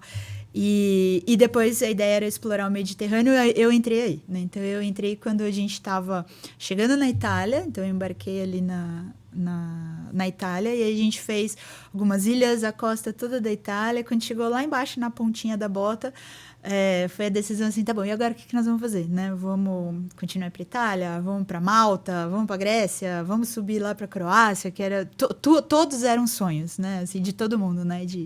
E aí a gente resolveu ir para Grécia. E aí cruzamos, foi nesse dia aí dos dias, né, em super alto mar entre aspas, está dentro do Mediterrâneo, mas enfim, né? Uhum. E aí teve uma experiência, e uma das razões da gente escolher ir para a Grécia foi que, assim, para quem veleja, tem algumas coisas no mundo que são, assim, nossa, sabe, assim, de você ficar, assim, muito, muito emocionada mesmo, né? E uma delas é o Canal de Corinto, né? Que é ali na Grécia, né? Então, uma das coisas que pesou na decisão, me arrepia até hoje, da decisão de para onde nós vamos agora, foi isso, assim, ir para cruzar esse canal. E que é um canal, assim, que tipo, os romanos começaram a cavar o canal, tipo, tem uma história enorme ali, né? E então a gente cruzou o canal, eu já tinha cruzado de carro, então eu já tinha visto o canal de carro, lá em cima tem umas fotos, e eu lembro, no dia que eu tirei a foto, foi, sei lá, uns 3, 4 anos antes dessa viagem, né, de pensar assim, não, e aí tava os veleiros passando ali, eu pensei, um dia eu quero passar de veleiro aqui, sem nunca imaginar que poucos anos depois estaria eu ali, né. E, então a gente cruzou o canal de Corinto e depois foi até Atenas e tal. Aí eu desembarquei em Atenas, eles continuaram mais um pouco. E agora esse ano, vou ver, vou embarcar de novo. Vamos Mas ver tem aonde. alguma já em mente? Algum destino em mente? Não, não. Aliás, por coincidência, semana que vem meu cunhado vai estar aqui por conta de um evento e tal aqui em São Paulo. E a gente já combinou de se encontrar para discutir as próximas epopeias aí da viagem. Então, Que não massa. sabemos ainda. Vamos voltar um pouco pro business agora. Mas tava tão boa a viagem. Pois é, né? Se você quiser contar Não, mais, tô brincando, pode contar. Eu vou adorar ouvir. Você falou que está funcionando para o Work Hub, que esse modelo funciona, que você está conseguindo atrair e reter talentos. O que é funcionar? Então, fala para mim, qual o tamanho hoje da Work Hub? Não sei se você pode abrir faturamento, perspectiva de crescimento, quantos colaboradores você tem, se vocês já tiveram rodadas de investimento, dá um overview aí do que é esse funcionar, como é que está rodando o negócio? Bom, antes de falar do funcionar no sentido do remoto, etc, né? Hoje, bom, a Work Hub está aí com 3 anos e pouco, né? A gente está com um pouco mais de 100 clientes e são mais de 250 mil pessoas usando os nossos produtos, que são os funcionários dessas empresas, em 23 países. Então, é muito legal, se dá muito orgulho de ver o tamanho da coisa que a gente conseguiu criar, dessa coisa velha aí que é a intranet. Então, é legal, assim, ver esses números. O ano passado, a gente fez a primeira rodada de captação de investimentos, foi uma rodada pré-seed, e a gente trouxe 2 investidores institucionais, por assim dizer. Ou seja, não são investidores anjos ou grupos, né, de investidores anjos.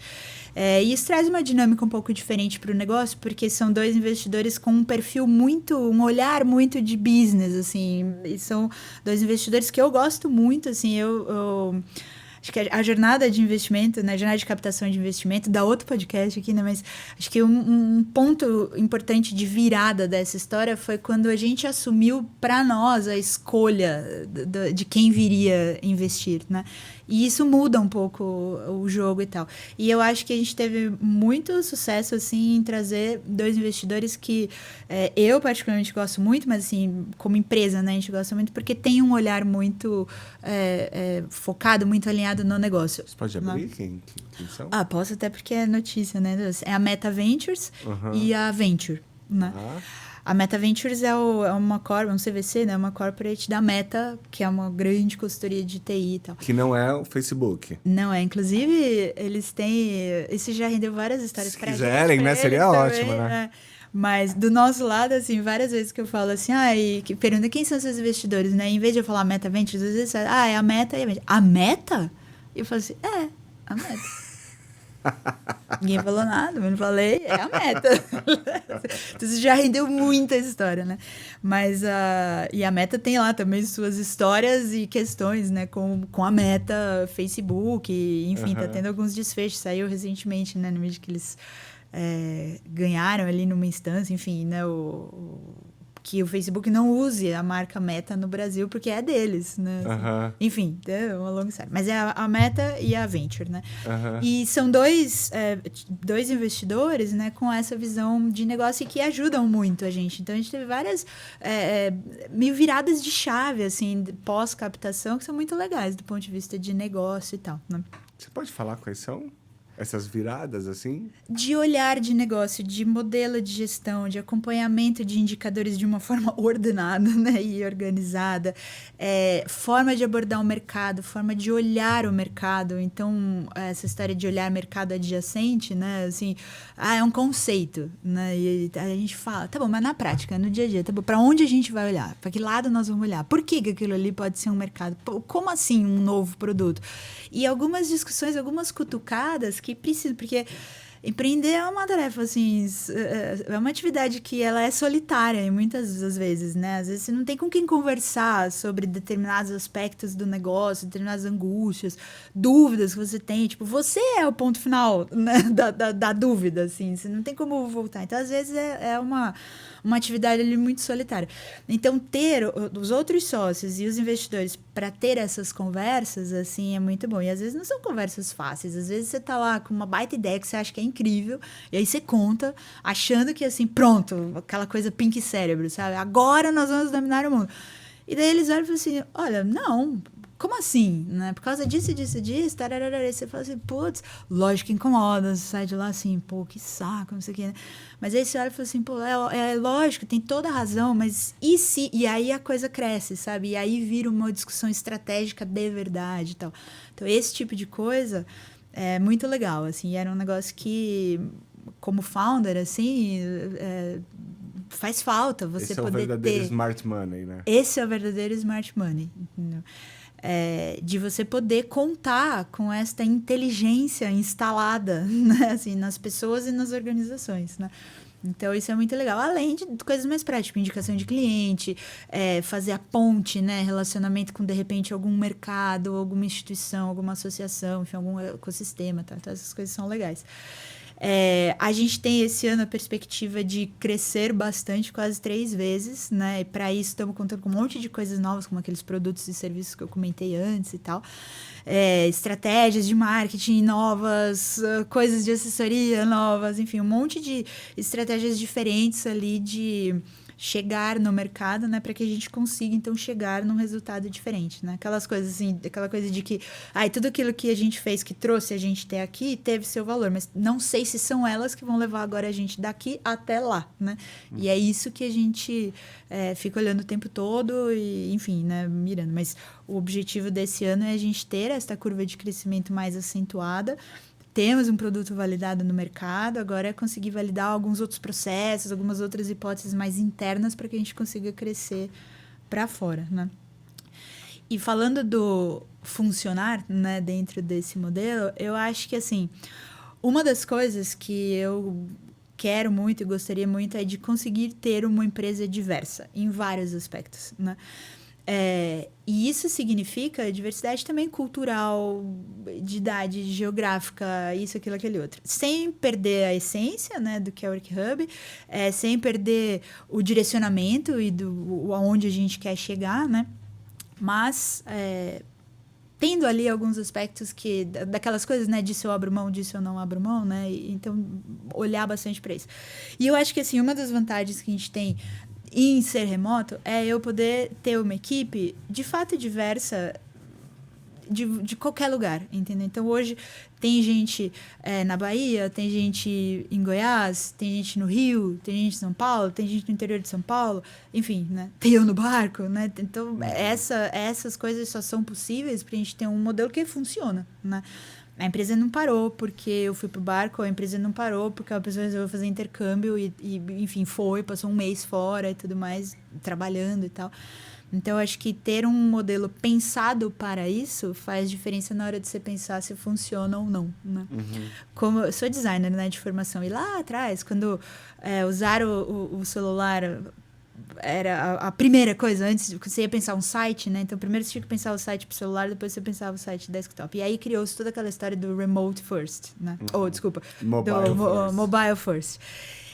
E aí, quando veio a pandemia, começou esse conceito do remote first, porque é o quê? Não adianta você querer fazer muita adaptação, vai virar um Frankenstein o seu modelo de gestão ou etc, de pegar aquilo ali que funcionava naquela situação para essa daqui.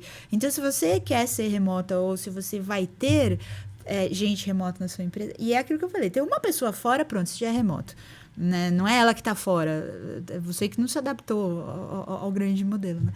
Então, ter esse pensamento de remote first. Então, tá bom, o time é remoto, ponto. É daqui que eu parto, não é aí que eu chego. Sabe, aquela história de remoto é ser ponto de partida e não ponto de chegada, porque senão vai dar errado. Isso que você falou, hein? E daí, se você pensa as coisas para funcionar no remoto, às vezes é mais simples de você adaptar para o presencial, entendeu? Do que o contrário, né? Porque o remoto traz desafios que não existem no presencial. Então, não tem como adaptar. Não existia aquele negócio, né? Então, você tem que criar uma coisa nova. Fazendo uma provocação com isso que você falou e puxando para um outro tema, diversidade. Diversidade também é ponto de partida, não é ponto de chegada, né? Total. É igual valores. Minha mãe fala muito, né, sobre valores universais, ética, sustentabilidade, etc, né? Essas coisas são ponto de partida, não pode ser ponto de chegada. Se é ponto de chegada, você vê aberrações, como eu já vi, por exemplo, de determinada empresa ter lá como meta ser 30% mais ética. Como assim? 30% mais ética. Mais ética, era um indicador. Como assim? Né? Ou atrocidades, assim, por exemplo, paz. Né? Paz é um valor universal. Paz é ponto de partida, não pode ser ponto de chegada. Como ponto de chegada, em nome da paz, em busca da paz, eu mato todo mundo aqui, ó. Mas é pela paz. Vai ficar tranquilinho, entendeu? O ambiente. Exatamente. Então, se você inverte alguns fatores, faz toda a diferença em como aquilo ali vai ser entendido, executado, enfim, acreditado e tudo mais, né? Então, assim, eu acho que ainda mais assim, em tempos de tantas discussões sobre ESG, diversidade e inclusão, parará, essas coisas têm que ser ponto de partida. Se você botar como ponto de chegada, né, vira os washes da vida, né? Os greenwash. Eu finjo que faço, você finge que acredita e a gente finge que chega lá. Né, assim. O que é diversidade para você? Olha, pergunta interessante. Eu acho que, assim... Nossa, é difícil mesmo, mas assim, eu acho que quando você abraça as diferenças, você não tenta fazer elas serem iguais. Ou seja, é tratar os diferentes como diferentes, não no sentido de começar a criar 500 exceções, não é isso, mas você entender necessidades, você entender características, você entender olhares, experiências, e tratar essas coisas todas de uma forma positiva e não de uma forma que aquilo ali vira um defeito, sabe? Da pessoa, assim, você tem um problema porque você é assim. Não, essa é uma característica sua e a gente precisa entender isso e considerar isso daí. Não sei bem explicar, mas assim, para mim diversidade é isso, você conseguir colocar diferentes olhares, diferentes opiniões, diferentes características, diferentes regiões, diferentes histórias, diferentes experiências, e isso ser positivo e não um problema. Uhum. Sabe o que eu penso? Por exemplo, eu vou trazer um caso concreto. Alguns, vai. O Magazine Luiza. Quando ele fez a iniciativa dele de aumentar a diversidade e de trazer... Acho que tinha algumas vagas afirmativas, trazer pessoas negras, etc. e tal. Beleza. Há ali um reconhecimento de que brotou-se um ambiente que não era diverso, que não aceitavam pessoas negras, que não aceitavam mulheres, etc. e tal. E aí, por isso, você faz um movimento para tentar corrigir essa rota. Do ponto de vista ético, louvável. A gente tem que melhorar como sociedade, porque a gente sabe, né, se não tem um negro numa determinada situação, por que ele não chegou até ali, né? Os pontos de partida são muito diferentes. Uhum. A gente vive... Por exemplo, eu fui um cara que fiz escola estadual, trabalhei no McDonald's, ganhava R$1,50 lá com 16, 17 anos e tal. Fui office boy, depois eu consegui uma oportunidade numa agência, que eu li os jornais, fazia o clipping na mão. Mas eu fiz uma faculdade, meu pai pôde pagar uma faculdade para mim. Tive algumas dificuldades por conta do lugar que eu vim e alguns benefícios. Eu tive alguns pequenos privilégios, não todos os privilégios, mas fazer uma faculdade já é um privilégio. Uhum. Eu pegava ônibus, mas eu não pegava 3 horas de ônibus. Uhum. Eu pegava ônibus, mas não 3 horas. Isso muda muito. Então não é só igualar pegar ônibus com pegar ônibus. É pegar meia hora de ônibus, morar na Vila Mariana e ir para Vila Olímpia, do que você morar depois do terminal João Dias. É completamente diferente, mesmo comparando coisas muito semelhantes. Essa falta de sensibilidade, ela acontece no mercado de trabalho por parte de vários empreendedores e gestores e diretores que acham que isso não faz o menor sentido. Isso é uma coisa. Como as questões, por exemplo, ontem eu estava num debate com um cara na internet sobre saúde mental, etc. e tal. Eu não conheço ninguém que não esteja com problema de saúde mental. Não conheço. A gente pode até ter essa conversa, depois você me conta como é que você tá. Mas eu não conheço ninguém 100%. Eu tive essa conversa com o meu time também, porque todo mundo me perguntando, né, e tal, e com demandas pontuais. Eu falei, gente, tá todo mundo zoado da cabeça. E eu, inclusive.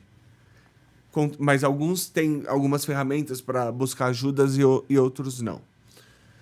Então, a empatia é você compreender isso. Porque as pessoas são vítimas de algumas situações.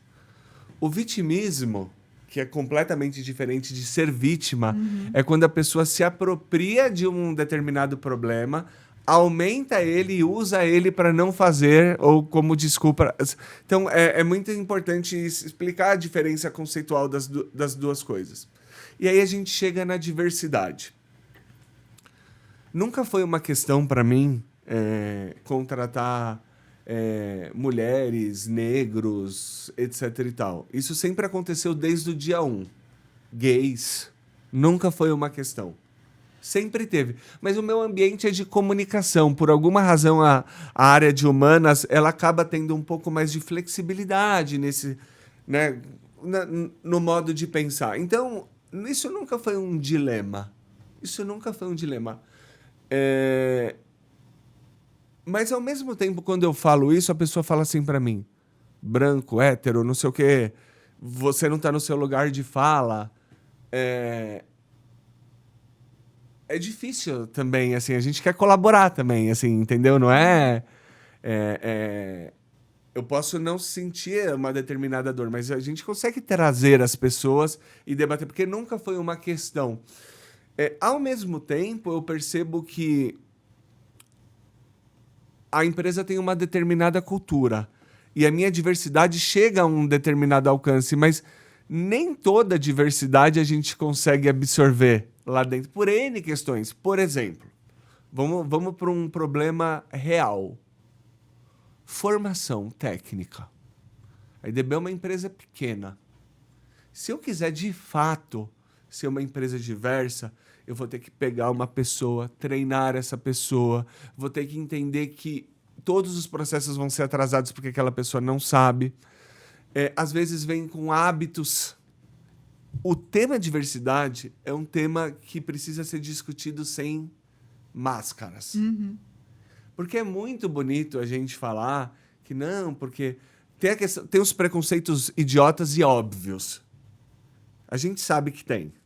Contra raça, contra religião, contra orientação, preferência sexual, etc. e tal. Os óbvios a gente consegue cortar. Mas e aqueles da raiz mesmo? Por exemplo, pega lá uma mãe, 20 anos, da periferia, grávida, etc. e tal, tem um monte de filho. Cara, como você absorve isso? Como que você vê essa discussão mais profunda? É polêmico isso, né?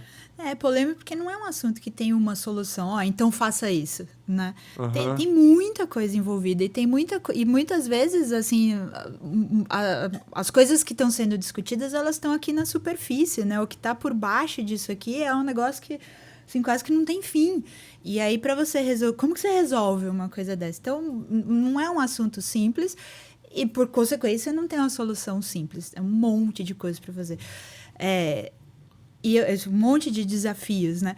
E eu acho que um deles é, assim, quando a gente fala, né, assim, de diversidade, inclusão, etc., uma coisa é você falar, agora em termos, assim, beleza, então, como empresa, o que nós vamos fazer, né? Uhum. O que vem depois dessa frase, sei lá, para Work Hub, que é desse tamanho, vai ter um conjunto de coisas. Para a EDB, que é desse tamanho, vai ter outro conjunto de coisas. Para, sei lá, para uma Ambev da vida, que é daquele tamanho, vai ter outro conjunto de coisas. Então, não dá para esperar que todas as empresas façam as mesmas coisas, como ação. Como propósito, como direcionador, como ponto de partida, a gente super pode estar alinhado e tá todo mundo indo na mesma direção. Agora, como eu vou fazer essas coisas? Não tem como. Vai ser diferente entre as empresas. Exemplo, assim, sei lá, a gente é uma empresa pequena. Work Hub é pequena, EDB é pequena, você abre uma vaga, é o que você acabou de falar. Assim, infelizmente, não tem como eu ter um programa de formação de pessoa nessa área, sei lá, desenvolvimento, né, de TI.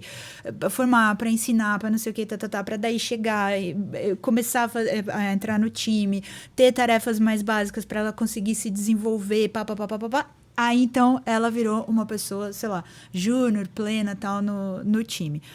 Infelizmente... Assim, a realidade é essa, como empresa pequena, eu não tenho nem esse tempo, nem esse dinheiro. Tá bom, então eu não posso trabalhar a diversidade? Eu não posso trabalhar a inclusão? Super posso. Com outras coisas, com essa especificamente não, mas com outras eu posso. E aí qualquer empresa pode pensar em coisas que vêm aqui da superfície até coisas mais... mais complexas, né, de se resolver. Mas eu acho que, assim, primeira coisa que eu vejo, assim... De novo, né? Tem que ser um ponto de partida. Então, é a partir daqui que nós vamos pensar as coisas. Então, assim, a gente quer um time diverso? A gente quer. Então, vamos ter gente do Brasil inteiro? Vamos. O que significa isso? Eventualmente, eu ter até fuso horário na hora de trabalho, durante o período de trabalho. Então, tá bom, como é que eu vou lidar com isso aqui? Se eu marcar uma reunião, sei lá, 8 horas da manhã, de repente, para a pessoa é 7 da manhã. E daí? Uhum. Só que assim, tem uma rotina que nos últimos 1000 anos eu faço essa reunião às 8 horas da manhã. Tá bom, mas você quis fazer um time diverso e a diversidade que você está trabalhando inclui geografia. Então, muda a reunião. Não faz a pessoa aparecer aqui 6h30 da manhã, entendeu? Por causa do fuso horário dela. É por isso, é ponto de partida, não de chegada. Então, algumas decisões que você toma antes vão ditar um pouco de como que você vai fazer as coisas depois, né? Teve uma situação, uma vez, que para mim, assim, foi de um aprendizado muito grande, nessa questão de contratação e tal, né? A gente estava com uma vaga no time de TI e eu queria trazer uma mulher para o time de TI naquele momento e tal, né? E daí, tá bom, abri a vaga e, na minha ingenuidade, eu abri vaga, assim, desenvolvedora ou desenvolvedor SharePoint, pá. Beleza, abri a vaga. Vieram, nos primeiros 2, 3 dias, 50 currículos. Desses 50 currículos, 2 eram de mulheres, né? Eu falei, caramba, 2 de 50? Cadê as mulheres? Esse foi o meu pensamento naquele momento, né? Eu falei, não é possível. Porque, e aí, a primeira coisa que vem é aquele discurso ignorante, mas no sentido de não saber, né? De falar assim, poxa, mas eu não tenho nenhum problema em contratar ou homens ou mulheres. A vaga está aqui para homens e mulheres. No fim do dia, eu vou acabar contratando um homem porque simplesmente elas não apareceram. Essa é a condução que acontece muitas vezes nessa conversa sobre vaga afirmativa, etc. Eu não tenho nenhum problema em contratar nenhum perfil de pessoa. Tá aqui a vaga, pode vir quem quiser. Mas, só veio o homem. E aí a leitura, as mulheres não querem. Então, contratei um homem. E acabou a história. Mas, eu super trabalho a diversidade. Tá aqui a vaga para homens e mulheres. Mas, assim, essa é aqui na superfície, né? Aí, naquele momento, eu falei, não é possível. O que aconteceu? Né? Cadê as mulheres? E aí, comecei a ir atrás um pouco disso, né? Eu falei, eu quero entender de verdade isso, para que, quando a gente fale que a gente quer trabalhar um time diverso nesse aspecto de gênero, a gente, de fato, esteja fazendo alguma coisa, enfim, minimamente alinhada com coisas boas, né? E aí comecei a ir atrás, né, disso daí. E aí comecei a achar vários grupos, assim, de mulheres na TI, mulheres de programa, era um barato, né, mulheres que programam, blá, blá, blá. E comecei a conversar com as pessoas, primeiro numas de pedir indicação de currículo, e depois de começar a entender, e aí começar a conversar e entender, por que não, né? E aí, se você vai indo para trás, né, a história começa assim. Na faculdade, né, de TI, você tem essa proporção, ou pelo menos tinha, né, não sei como tá hoje, mas você tinha uma proporção de, tipo, 40-1, né, 40 homens para uma mulher na classe. Então, formados tem 40-1, né? Então, a proporção lá de 50-2 não estava tão fora do esquadro se eu olhasse essa coisa, estrutural, né? Exatamente.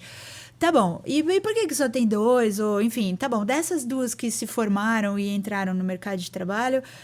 detalhe, e a vaga era sênior, né? A minha vaga daquele momento.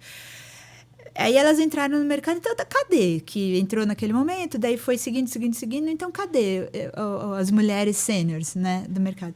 E aí, enfim, a história que eu ouvi, resumindo, né, a coisa toda, foi assim... você já tem... Olha esse funil, né? Você já tem pouca gente, poucas mulheres, né? Aí elas vão para o mercado de trabalho. E daí, quando elas entram no mercado de trabalho... Eu não lembro agora exatamente o número, mas era assim... 1-3, quase. Abandonam o trabalho, né, na área de TI nos primeiros anos por assédio. A principal razão é assédio, né? E aí ela sai daqui. E aí ela sai da carreira, muitas vezes. Então, pronto, você já perdeu as pessoas ali. Aí depois vai avançando. Aí, enfim, essa mulher, ela é engravida.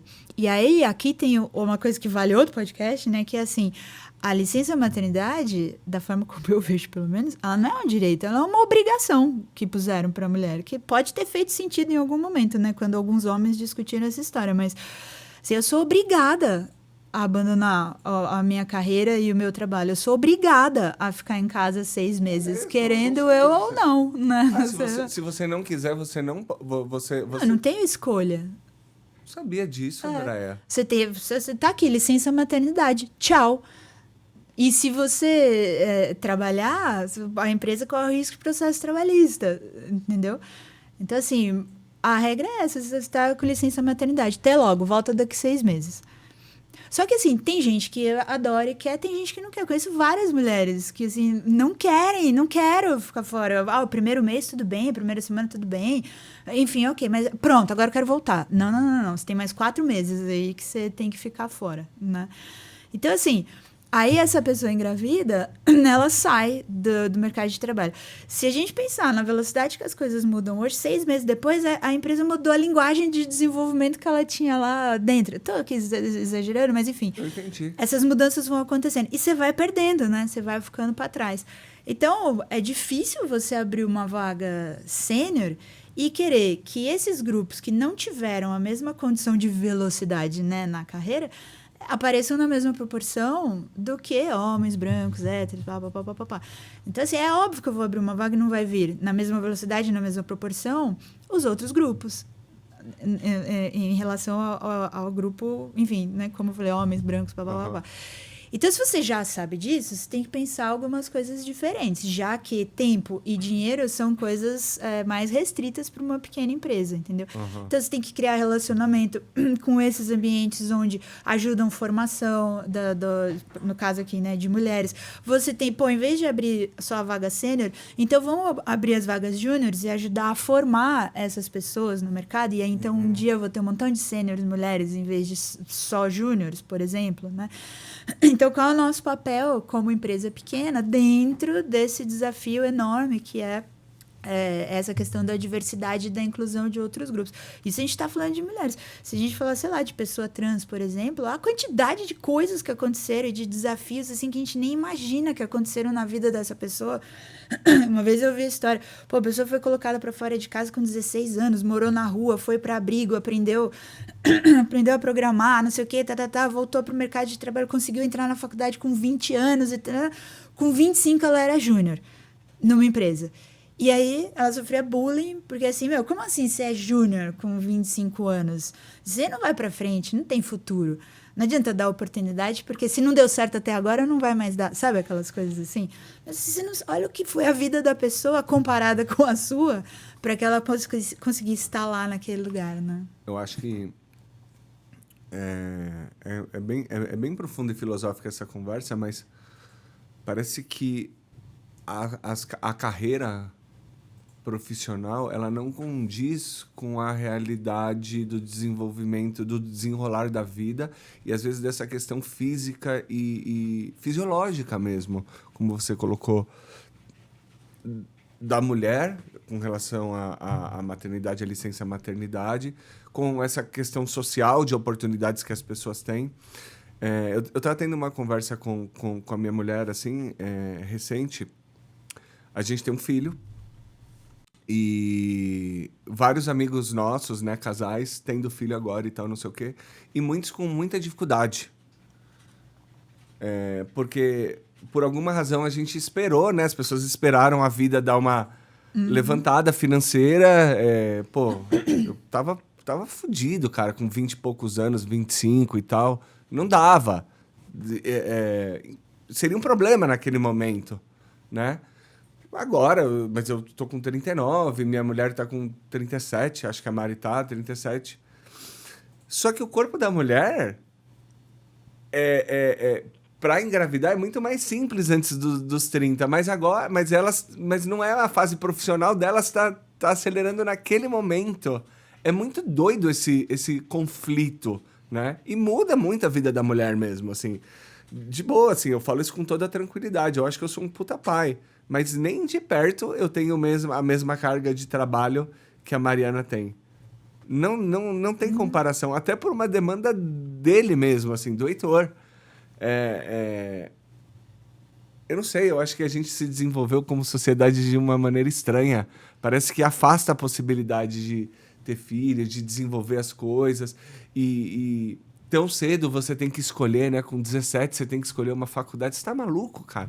Eu acertei acho, sem querer. Nem sei se eu acertei também. Ainda bem que deu certo. Mas eu até te interrompendo, né? Mas eu acho que... Por isso que não existe, assim, a solução. Então faça isso, né?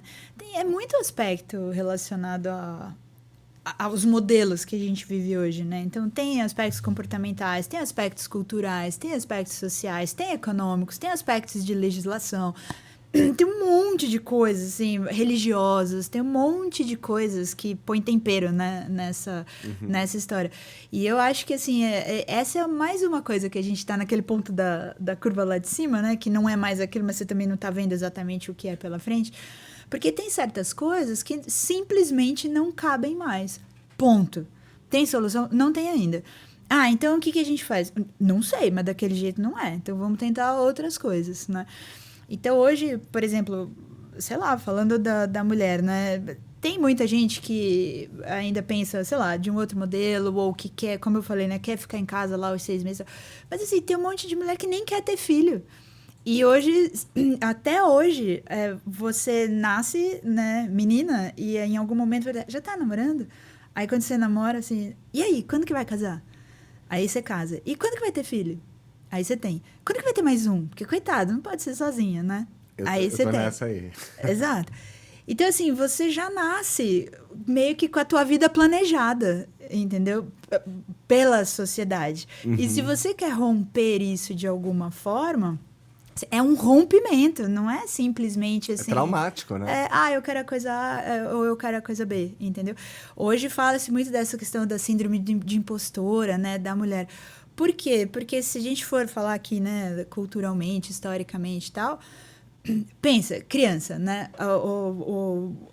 Tem lá o menininho e a menininha, né? Aí o menininho tá lá todo sujo, não sei o que, não sei o que lá. Você fala assim, nossa, esse aqui aproveitou, né? Aí você olha pra menina e fala assim, que é isso? Você não pode ser uma menina assim, vai lá se arrumar, arruma essa roupa, faz isso, faz aquele outro, né? Aí, sei lá, saem os dois pro mundo. Pro menino é assim, vai lá, conquista tudo, não sei o quê. Pra menina é assim, cuidado, não faz assim, isso aí não é uma coisa que uma menina de família vai fazer, seja lá o que for, né? Assim, então você tá sempre fazendo assim pra um e assim pra outro, né? Na jornada de captação, você tem um monte de artigos falando isso, né? Na época que eu vi isso, assim, de estar com outras startups, eu sou a única mulher, a pergunta para os caras era, como que você conquista, como que você detona tudo? E para mim como é que você lida com esse problema? Como é que você contorna determinada situação? Assim, é diferente, assim. Então, quando você olha para tudo isso, sem dúvida vai desembocar em lugares diferentes. Então, é difícil você querer achar uma solução simples, né, para problemas que são tão complexos. Também não dá para ficar só discutindo, né, todas essas coisas sem fazer alguma coisa. Então, a gente vai fazendo, algumas você vai acertando, outras você vai errando. Aí você entende que errou, conserta, e como sociedade, né, a gente vai fazendo isso. Mas tem coisas que simplesmente não dá mais, né, assim. Outro dia eu tava brincando, né, a gente tava numa conversa desse tipo, eu falei assim, quando será que a gente vai olhar para isso e falar assim, nossa, lá no ano 2020 a gente fazia isso? Da mesma forma como, de repente, a gente olha hoje, sei lá, para os romanos gladiadores, sabe? Assim, nossa, como assim? A pessoa pagava o ingresso para ir lá ver aquela luta onde morria a pessoa. E daí a pessoa morria e todo mundo aplaudia o outro que matou. Olha que absurdo, né? Em algum momento da história, isso aí foi absolutamente normal. Mas o MMA tá aí, né? Vamos me matar. Mas ninguém morre, né? Quase morre, né? Tem uma que é... Eu acho que...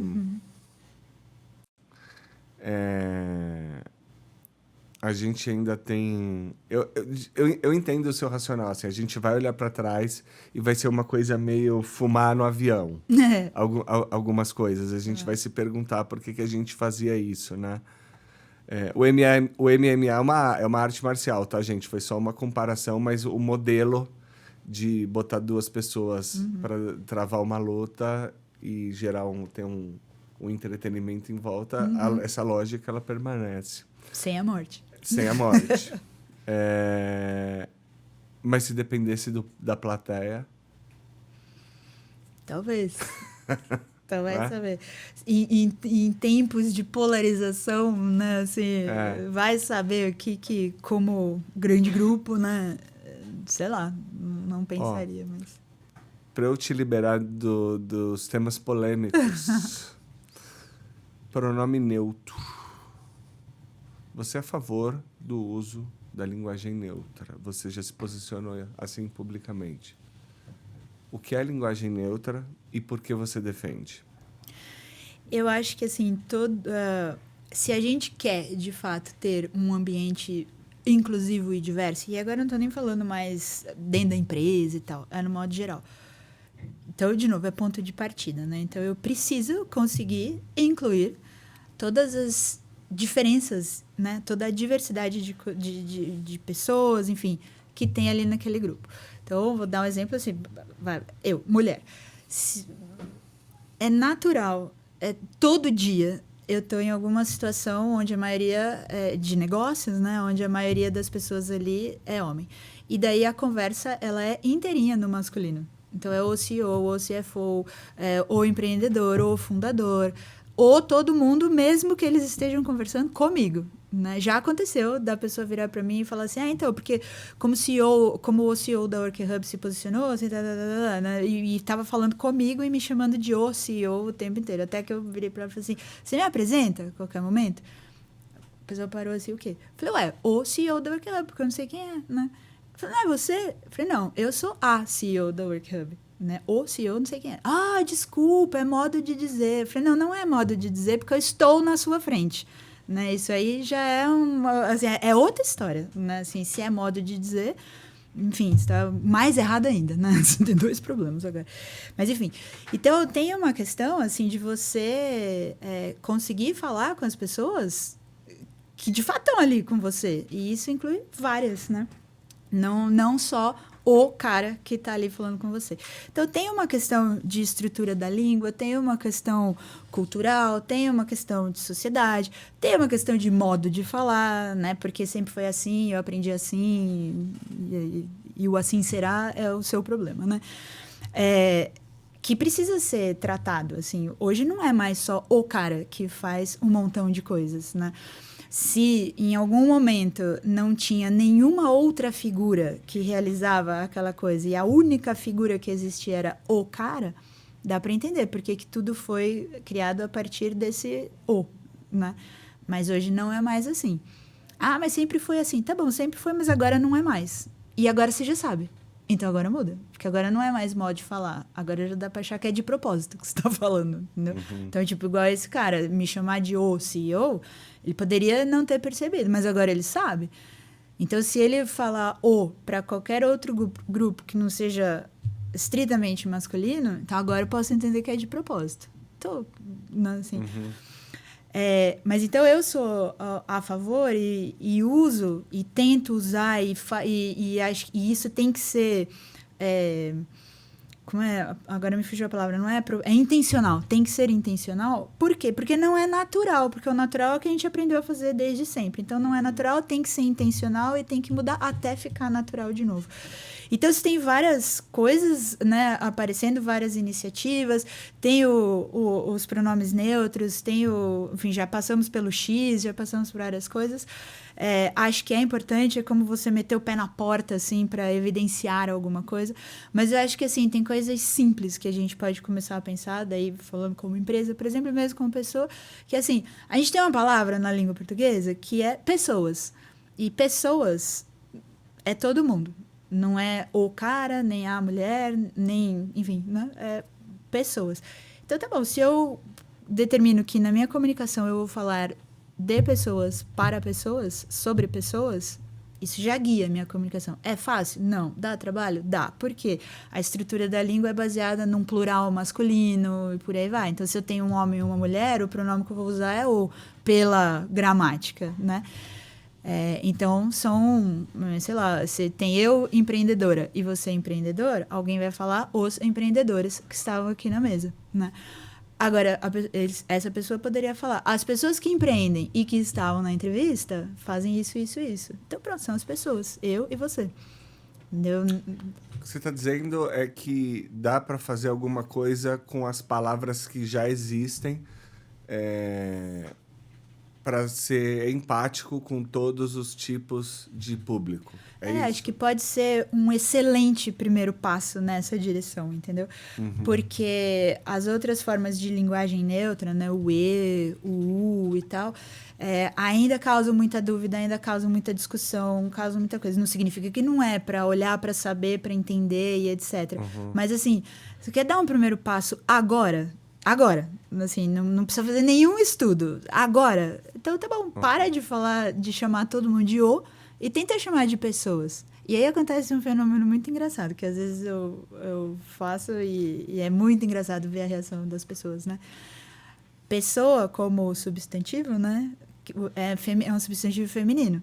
Logo, tudo que vem daí pra frente é a, né? Então, se eu falar das pessoas, então são as CEOs, as empreendedoras. Quem? As mulheres? Não, as pessoas. Só que é feminino. Então, se inverte a lógica de uma forma que causa um negócio assim, nas pessoas, principalmente nos homens, que chega a ser até engraçado. Mas, enfim, se você quer fazer uma coisa assim pra agora, tenta trocar os caras pelas pessoas.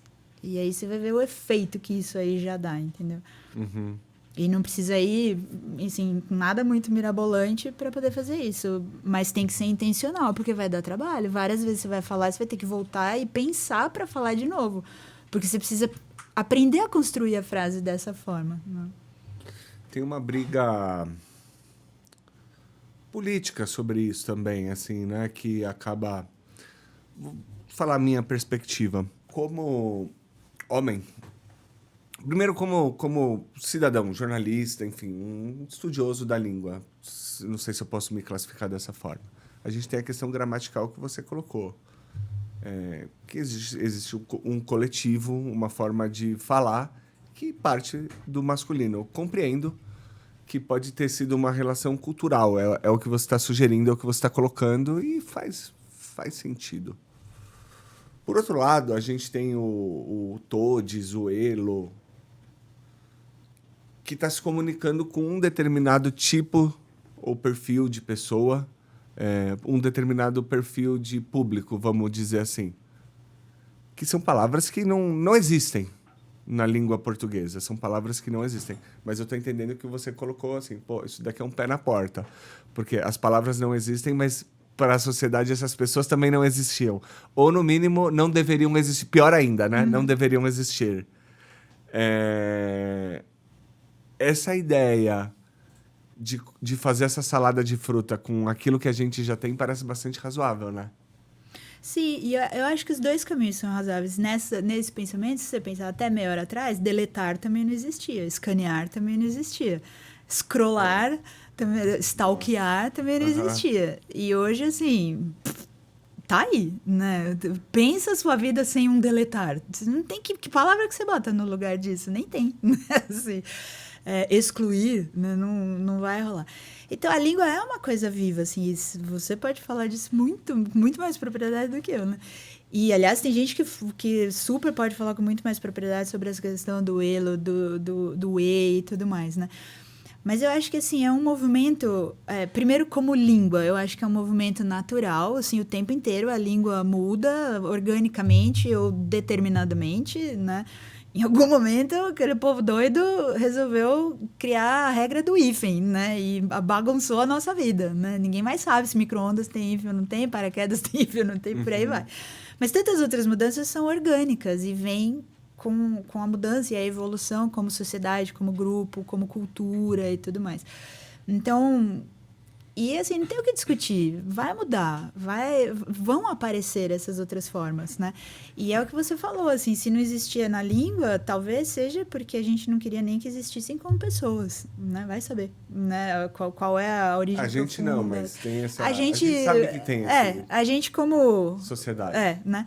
Não a gente, né? Que eu e você.